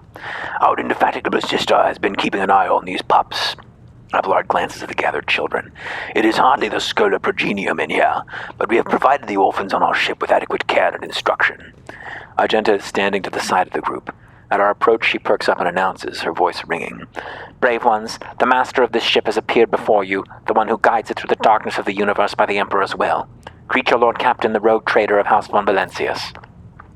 We notice Infernus Master Heinrich Montag standing a few paces away from the orphans. He watches us with approval and bows respectfully when he meets our gaze. I, the rogue trader and your lord captain of this ship, speak to you now. Your parents gave their lives for a just cause and brought honor to Von Valencia's banners and those of the Imperium. I am proud of them and believe you'll become their worthy heirs. The teenagers hang on our every word with bated breath. Only a few at the far end of the row seem sullen and not particularly impressed with our speech. One of the scowling visitors with a thin scar across his face tosses his head back and says bitterly, "So what? Why should we care? Our friends and parents died in their dozens for you noble lot, and you just give us speeches." Argenta quickly turns to the boy. A flurry of emotions flashes in her dark eyes, like she both wants to calm him and scold him for his impudence. Their comportment leaves much to be desired. They hope to be molded into worthy servants of the House of Valencia. As ever, punish the Trollmaker. Address the group. If you have things to say them without fear. I will listen. The boy smiles grimly. It doesn't matter what we say. It won't bring our parents back, and it won't change our fates either. We'll keep slaving away on this ship till we drop and die like our folks, or worse. I understand your grief and dismay. Your parents died. It's not an easy thing to go through. But they gave their lives for the truth, for the good of the whole ship, for the Imperium. Do not speak of their honorable fate with anger and disdain. When the heretics who killed your parents attacked this ship, I was there. I took command. I fought, and I repelled the assault as quickly as I could. But no war can be won without losses. You can only strive to do what is in your power. The strong have the power to decide the fates of others. The weak either obey or die. We'll take the second one here. You heard the rogue trader. His words carry the wisdom of the Imperium. It's hard to say whether or not our words left an impression on the boy, but he nods slowly. Then he catches himself and gives us an awkward bow. Abelard gives a sign, and servants immediately emerge carrying packaged treats with Von Valencius emblazoned on the wrappers. It appears that the seneschal came prepared for any contingency. Treats, little treats for the deaths of their parents. Argenta rubs the temple pensively. She smiles and offers a few more words of encouragement, then leaves the bay. Off she goes. Trot, trot, trot, trot, trot, so slow. More talking to Argenta. Even in stillness, Sister Argenta radiates energy. With her dark eyes shining and a slight blush on her cheeks, she recites a prayer and looks at us only once she's spoken the final line. Vesper, greetings. Tell me about the Adeptus Sororitas. Gladly.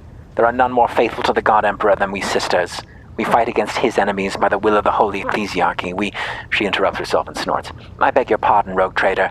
Here I am, talking about what every lesser noble in the Imperium knows. So what exactly are you interested in hearing? They say the Adeptus Sororitas are the fiercest in their faith among the warriors of the Imperium.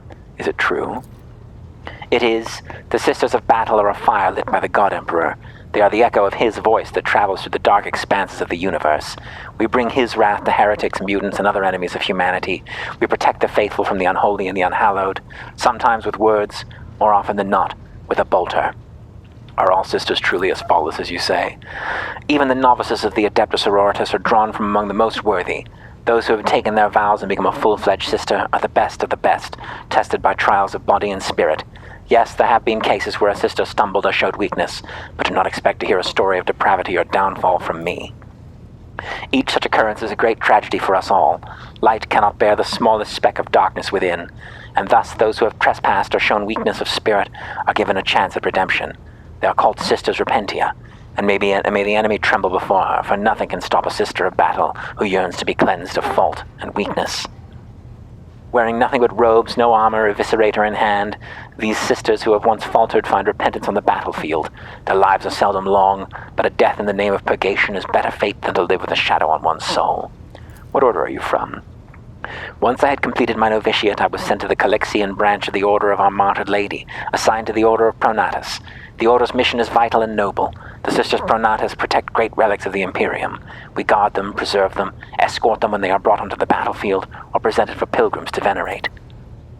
And we seek out the relics which have been lost. Neither a coven nor heretics nor the most wicked death could deter Sisters Pronatus when their goal is the return of a great legacy of the Imperium to the hands of the faithful. The Order Pronatus is not one of the Order's militant, and yet you are a trained fighter. Don't let the name deceive you. The Order's militant trained sisters to march onto the battlefield as an army. That does not make sisters who belong to the non-militant orders timid and helpless.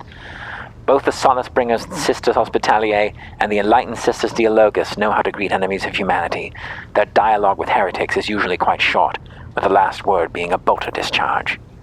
After a short pause, Argenta adds with somewhat arrogant haste, "And my order has all the more reason to be known for the martial prowess of its sisters. We are the keepers of the Imperium's relics. What would become of our blessed hero's legacy if the Sisters Pronatus could not protect it?" Oh, I'm wearing out. It's been 90 minutes of talking. "You said you belonged to the Calixian branch of your order. What brought you to the Coronis Expanse?" "The order sent me to Footfall. My undertaking was to assist the local priesthood of Drusians in caring for the sacred reliquary that has been there since the time of Parsimus Dewayne, the station's founder." "Are there any other members of the Adeptus Sororitas in the Coronis Expanse?" "None that I'm aware of, but the Sisterhood's orders are many and can operate independently of one another, sending their sisters wherever their presence is needed, as deemed by the Ecclesiarchy. Perhaps somewhere in the Lord Inquisitor's retinue may his path be blessed. My sisters perform their duty as we speak. I wish it were so. Even a single evening spent in joint prayer and training would bring me joy." No more questions about the Sisterhood. "Should any more arise, keeping them to yourself would be imprudent. It is a virtue to take interest in holiness."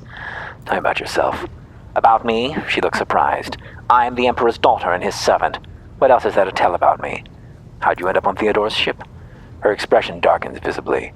"I first came here when I found myself in need of passage from Footfall to a remote planet, but I imagine what interests you was not that first journey, but rather what brought me aboard prior to the cultist attack.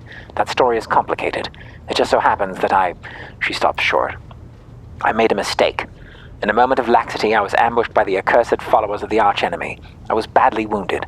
Lady Theodora came to my aid and brought me aboard her ship, where her crew attended to me in my weakened state. It all happened not too long ago. I'd barely recovered from my wounds when the cultists struck. Truly the servants of evil know no rest. There is no place where we can be safe from their machinations." "What happened to the people who wounded you? Did Theodora's men eliminate them?" "Sadly, they did not. Lady Theodora was in a hurry and chose not to stay on the planet. Her people took me up on her ship while I was unconscious, and when I came to my senses, they were already flying away. Oh, how I pray to come face to face with those heretics once more, and it's bound to happen someday." "Is it difficult for you to accept that you made a mistake?" "It happens even to the best of us," Argenta says heatedly. Then she frowns and lowers her head for a moment. "My mistakes are my burden to bear. I'll find a way to atone for them." "Where did this happen?" "On one of the recently discovered planets in the Expanse. No one expected beforehand it had already been tainted by the filth of heresy. Had I known it beforehand, of course I would have been on my guard." "We could go to that planet and deal with the Chaos Worshippers." Her eyes glint. She hesitates, then shakes her head with a sigh. "The path to that planet was lost. All the knowledge is gone along with the previous navigator. It would take immense effort and resources to rediscover the route. The heir to the Von Valencius Protectorate must have plenty of other issues to deal with right now. Perhaps later, when the skies above our heads have cleared." "What was it like traveling on Theodora's ship?" "I hadn't been here that long. Just one journey from Footfall and the other journey, the majority of which I spent in the confines of the Med Bay. I can't tell you much about that first voyage. I was more focused on prayers and ruminations than on the people around me or the journey itself. During the last journey, Seneschal Versarian stood out for me. He came by several times to ask about my health. He's an honorable man and a loyal servant of the Imperium. I think he is as meticulous in his inspections of the logistics systems as he is in his inquiries about the health of the occasional sister of battle aboard the ship. But not all of Theodora's people have earned my trust. You know who I'm talking about. There is no place for Adira Talas amongst the God Emperor's faithful. I'm surprised she wasn't in league with the cultists, and I'm equally surprised by how deep heresy and treason run in this place." She frowns and shakes her head. "I'm glad we all made it through that dark hour. May the day that follows be bright." No more questions. "What is it that's keeping you in my retinue?" "This ship was targeted by heretics, which means that my presence here and the assistance I provide you are my sacred duty. Sooner or later, I will likely have to return to Footfall to protect its reliquary, but for now I wish to remain a part of the rogue trader's crew." "It pleases me to have a servant of the Golden Throne in my crew. May the enemies of the Imperium tremble before our onslaught. I enjoy your company, Argenta. I hope that you remain in my crew and that this ship becomes your home." "Those are very courteous words, rogue trader. Thank you, both for your words and your hospitality." She gives another somewhat puzzled look. "I'm a 21st century guy in the 30th millennium. What can I say?" All right. I guess it's 40K, not 30K. What am I talking about? So it's 38,000 years in the future, right? It's a very, very long time in the future. All right, we did it. We successfully juiced the Bridge of All Dialogue, I think. For now, there will be more companions here in the fullness of time. I'm very tempted to end, but I'm also very tempted to see if we can go down to the Augmentarium, because I want to see that shit. Did you hear? They saw it again. It was on the middle decks this time. What did they see? What did they see? What are you talking about? Don't tell me you believe these daft rumors about the rogue trader's ghost. Maybe I don't, but the rumors are coming from somewhere, so somebody must have seen something, or just wants others to believe they did. Oh no. What if there's a sorcerer's heresy among the crew? You never know. Could be a sorcerer's heresy. We are ready for any orders, Lord Captain. To another compartment. We did it! Okay, so... Sector Bionica. Here we are. Speed it up. The implantation throne is majestic in its antiquity. The metal bench, surrounded by countless injectors, manipulators, and vid screens, leaves no doubt as to its purpose. The very nature of this machine is designed to transform living bodies by fusing them with blessed iron. Even to the naked eye, it is clear that the machine is ailing, grievously so. The manipulator's segmented tubes hang limp, bleeding unguent, while the dusty lumens are only dimly illuminated. As the tech priests try to revive the relic, each swing of their sensor is like a pendulum, ticking down the moments until the throne's ultimate, untimely demise. Seems like it's timely.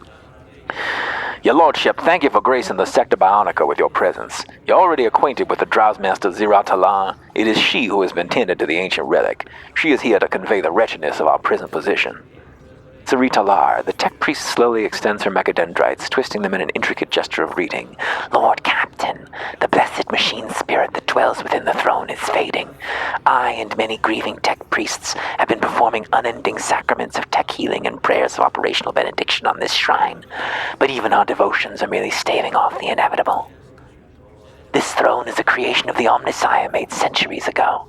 Even before the unholy desecration of the relic, we were barely able to propitiate its ancient machine spirit to perform sacred augmentation procedures. Many litanies and operating protocols did not survive through the ages. Now, with the demise of the Keepers and the implantation throne during the mutiny, they have been lost forever. The sacred machine must be saved at all cost. What makes the machine so important? It is unique, one of a kind.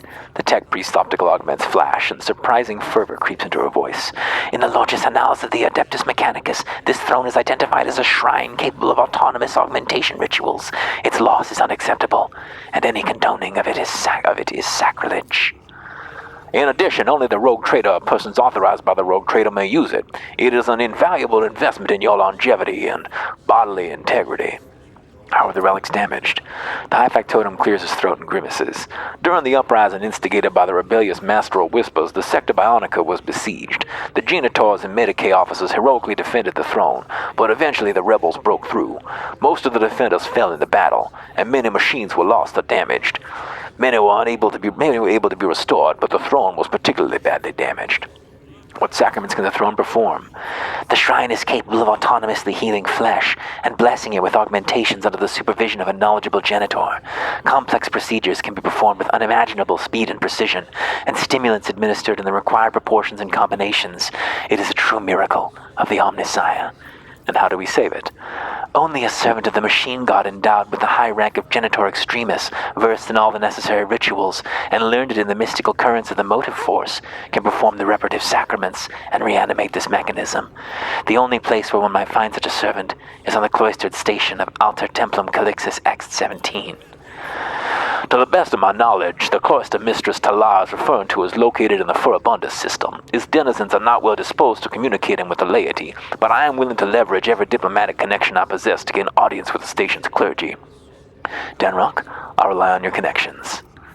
The Drivemaster's Vox Grill emits a binaric aria of thanks.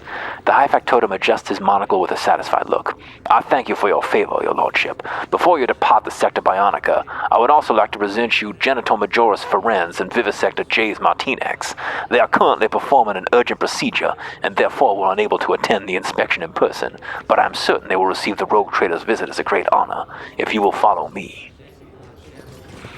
More characters. More voices. Where's sizzling him? The smell of medical supplies and weak cries of pain fill the cold air. Two figures stand over an operating table. The patient lying upon it is bound in place, and his head is soaked in blood. A woman in uniform is desperately trying to force her way to the table. Please help my son. In the name of the Golden Throne, I know you can. Notek has endured so much. The lined face of the middle deck veteran is contorted with grief. Every word she speaks comes out in a long moan. Your lordship? The Medicaid officer, dressed with protective attire, briefly looks away from the table to welcome us with a solemn address. Vivisector Jays Martinax at your service. The Rogue Trader's visit is a momentous event for the Sector Bionica. Will you grant us the honor of observing the operation? Genitor Ferenz. The hunched tech priest of the opposite side of the table erupts in a furious binaric trill as he struggles to immobilize the thrashing and moaning patient. After a time, he likewise turns his metal-plated face to us. The life-form Genitor Majoris Ferenz welcomes Lord Captain Vesper von Valencius. I second my colleague's statement. Tell me about the operation.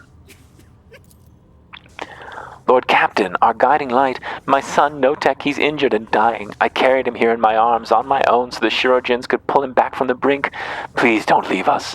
The woman's gaze swings up to us from the Shirojins and back again. Her mental state is obviously unstable. Vivisector Martinez is still working the injector. He turns his head to us. This young man has suffered a serious head injury that requires immediate intervention. The Genitor Majoris and I are attempting to stop the flesh from dying off while simultaneously deciding on a strategy for further treatment. Is there anything I can do to assist? With a whirring sound, Ferenza's optical augment focuses on us, scanning for the potential utility of the life form. Encephalic healing skill is lacking. At present, nothing can be done. Do not be so hasty, colleague. Heal with the mind, not with the medicaments. That's one of the key wisdoms of the Officio Medicae. The Vivisector stares at the wounded man's face for a few seconds. Perhaps your lordship's presence will lend strength to the patient. Try to support the patient while we attempt to stabilize his condition. Examine him. The man chained to the bed is missing the top part of his skull. The moist pink contacts glisten in the lumen light. The patient is conscious. His eyes are open and his parched lips are constantly moving as he mumbles. The man's terrified gaze meets ours, and he falls silent. How curious! It seems the Rogue Trader's presence is indeed influencing the patient's state of mind. Martinez looks back at us with interest. Whether it is a manifestation of devout faith in his anointed, or a bizarre form of delusion, it can only be to our benefit. Whatever you are doing, your lordship, please continue. Smile at the patient, address the patient. Your mother is here, Notek, and she is very worried about you. Hold on for her. The patient's clouded gaze is locked on the woman's face, the corners of his parted lips stretching in the faint semblance of a smile. His mother stares back, almost without blinking. Address the patient. I've heard that a good story can dull the pain. Would you like me to tell you about my adventures? On one occasion, you do not need to finish the tale. A moment later, the two people leaning over the patient simultaneously raise their instruments and, in a colorless voice, the tech priest proclaims, registering the complete stabilization of the life form's condition, internal cortical damage has been treated, requesting closure of the collat and transfer to the victim to B-class stimulants. He will live, but the stimulants won't replace the part of his brain. If we implant the sacred cortical augment in his skull, it will restore his lost ability to think and act. Captain, please, your subject has a genuine need for this augmentation. This constitutes a violation of the sacred directives. The value of an individual life form is incomparably less than the value of the sacred technology required. Augmetas of the specified class are rare and restricted to senior officers. Thus dictate the regulations of the Sector Bionica. Who is this man? An expendable life form to be utilized in void battles? One of thousands. A soldier from a Voidsman combat unit and a devoted servant of the Emperor. Lord Captain, this young man has been fighting for his life, even through horrendous pain. If you allow this augmentation to be installed, his perseverance will become an example for others to emulate. My only son. He's serving in a void unit. I was the one who told him to go there. My poor Notek, rasps the woman from behind the Medicaid officers. How was he injured? In the last void battle, Lord Captain, where he barely survived his injuries. He was suffered a few healing attempts from charlatans on the lower decks and endured a long road to come here. However, no weapon can destroy the devotion and fortitude of a true servant of the God Emperor. What are your respective proposals? I understand that my opinion may strike you as strange, for the mere fact this poor soul has found his way to the Sector Bionica might itself be regarded as a blessing. Yet hear me out. The installation of a cortical augmentation will restore the patient to health, serving as an example for the rest of us through his heroism. This will inspire the people and strengthen their faith in the Lord Captain, and let them know that the Rogue Trader's mercy will not abandon them in their hour of need. The life form on the operating table is easily replaceable and does not possess any substantial functional value.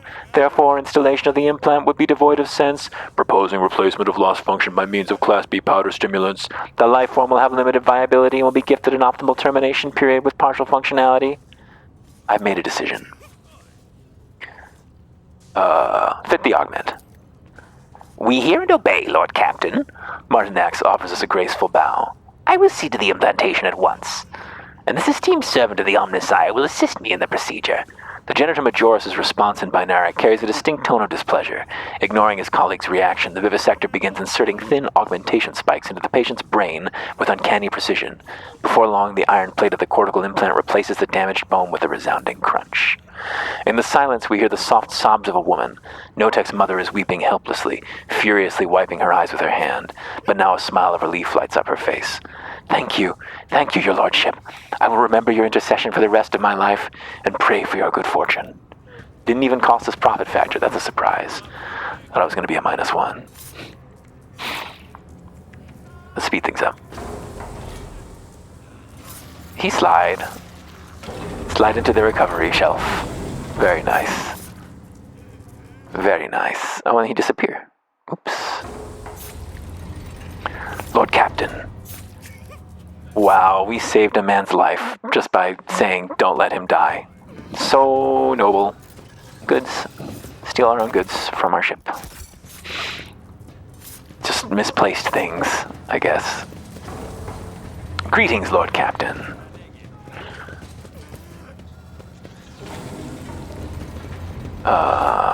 Is that it? I guess that's it for this room. Alright, well, we've almost made it to 2 hours here. Genitor Ferenz. The tech priest stares at us with a single visor. Amidst the tangle of metal and wires, the Voxcaster replacing his mouth hisses. Scanning life form. Visit registered. Welcome to the Sector Bionica, Lord Captain. You will be received by Genitor Majoris Ferenz. The tech priest turns, and we suddenly realize that he was standing with his back to us. The front of his head is covered in blinking visors. That's cool. With the highest priority, I notify the Lord Captain that the sacred Archaeotech is still in an agonal state caused by the malicious actions of the rebels. The functionality of the Sector Bionica is limited. The life form Genitor Majoris Ferenz humbly awaits our assistance in purifying the reliquary mechanism. Why do you care so much about curing the throne machine's sickness? Deep bass notes carry genuine reverence rumble in Ferenz's hiss. I am inclined to conclude that the Archaeotech augmentation machine harbors a spirit that blesses all things around it with the grace of the Omnissiah. The Genitor sweeps a mechadendrite over the space around him. Its nodes and pistons are filled with the wisdom of the machine god, unfathomable to humble adepts, and if entropy consumes its spirit entirely, such wisdom will be lost. While the body of the machine remains in dysfunction, its spirits suffer from idleness. The motive force cannot nourish it, and its lenses remain blind. Litanies and rituals keep such ancient creations of the Omnissiah from fading away completely, but these are only palliative measures. And if the spirit abandons its receptacle, the Sector Bionica will fall into decay. But this relic serves the same function as the heart does in human life forms. Tell me about Bionica. The Sector Bionica performs the repair and installation of sacred augmetics for those who demonstrate the most efficient service to the ship. What does a Majoris do? Those bearing the rank of Genitor bestow blessings upon the installation, consecration, and maintenance of the augments, thus drawing the feeble bodies of humanity closer to maximum efficiency pleasing to the Omnissiah. You work in tandem with the Vivisector, don't you? I deem the results of your scan to be accurate. The Vivisector performs the functions of preparing the carrier for installation of the maximum efficiency configuration. Who makes the final decisions during procedures? The opinion of the Vivisector life form carries the most weight. The request for a review of the chain of command has not been granted. I wish to know more about you. Given your inability to conduct a scan, I will respond with a limited set of inquiries. You and Martinax is his name. Do not get along? Awareness test succeeded. Scanning. Response affirmative. The Vivisector life forms regrettably ignores the sacred requirements of efficiency in the service of the Omnissiah, attributing it to rudimentary experiences. How did you come to serve in the Sector Bionica? I maximized the efficiency of the life form serving within the sacred manufactorum on Kiva Gamma. By the blessing of the Omnissiah, I ascended to Genitor rank and was deployed to this flagship. My proficiency in installing augmetics was appraised as exceptional by the previous rogue trader. Are the tech priests of the Omnissiah even allowed to work with living flesh? I thought you hold it in contempt. Flesh is weak, but its efficiency can be improved with blessed metal. According to the directives of the Omnissiah, pivotal life forms, like pivotal mechanisms, must withstand maximum stress and produce the best results. My duty lies in improving them. Let's talk about something else. If it improves the efficiency of our interaction, I must take my leave. Okay. A brief trill of farewell comes from the Vox. The janitor turns away, but the visor on the back of his head keeps watching us. That's kind of funny. That's good. I like my request for a review of the chain of command has not been granted. I like that they don't get along. I like that there's some empathy here. Registering machine spirit response to Sacred Omega-7 Gamma procedure. Negative. Attempted activation failed. The spirit of this machine is in grieving anguish, proposing a renewed attempt to appeal to it. Method... Okay, we don't need to read this garbage. I don't need to read this Warhammer 40k flavored nonsense. Ooh. The design of this antique device is intricate and inscrutable. Judging by the rust on some of its parts, it has not been used to the fullest in some time. Where is Martinax? Which is the funniest possible name. Is he Hispanic? Is he Latino? Hello, Martinax. A tall wisp of a man hurriedly turns to us.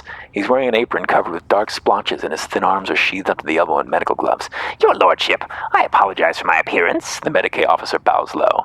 My name is Jays Martinax, and I serve as vivisector on the Sector Bionica. It is an untold honor to welcome you to our deck. First of all, allow me to express my gratitude for permitting me to place a cortical implant in the injured man. Thanks to your mercy, one more person has been able to continue his service to the God Emperor. The vivisector makes the sign of the Aquila with his hands and bows to us again, even more deeply than before. Firstly, or secondly, I must boldly warn you that until the relic that powers the Sector Bionica with the miraculous knowledge of the Omnissiah is healed, to my deepest sorrow, the installation of sacred implants cannot be performed. Even though we just did. For all his florid speech, more typical of a noble than a chirurgien, Martinax speaks with genuine sadness. Why is the implantation throne so important to you? It is probably a consequence of my years of practice among the janitors. The chirurgeon listens with genuine sadness to the lilting sounds of the binaric rhythms sung by the technomats to keep the ancient machine alive. I learned much of the craft of healing from them, and after I found myself in the Sector Bionica, the machine spirit that inhabits this relic became my mentor. The artistry with which this machine joins flesh and sacred metal is so laborious and delicate that no human can replicate its efforts. Many Medicaid officers here have accomplished great things in their practice, but these successes are only crude imitations of the healing sacraments performed by their throne on their patients. Its loss would rob the Sector Bionica of its soul, Lord Captain. We cannot allow that to happen. Tell me about the Sector Bionica.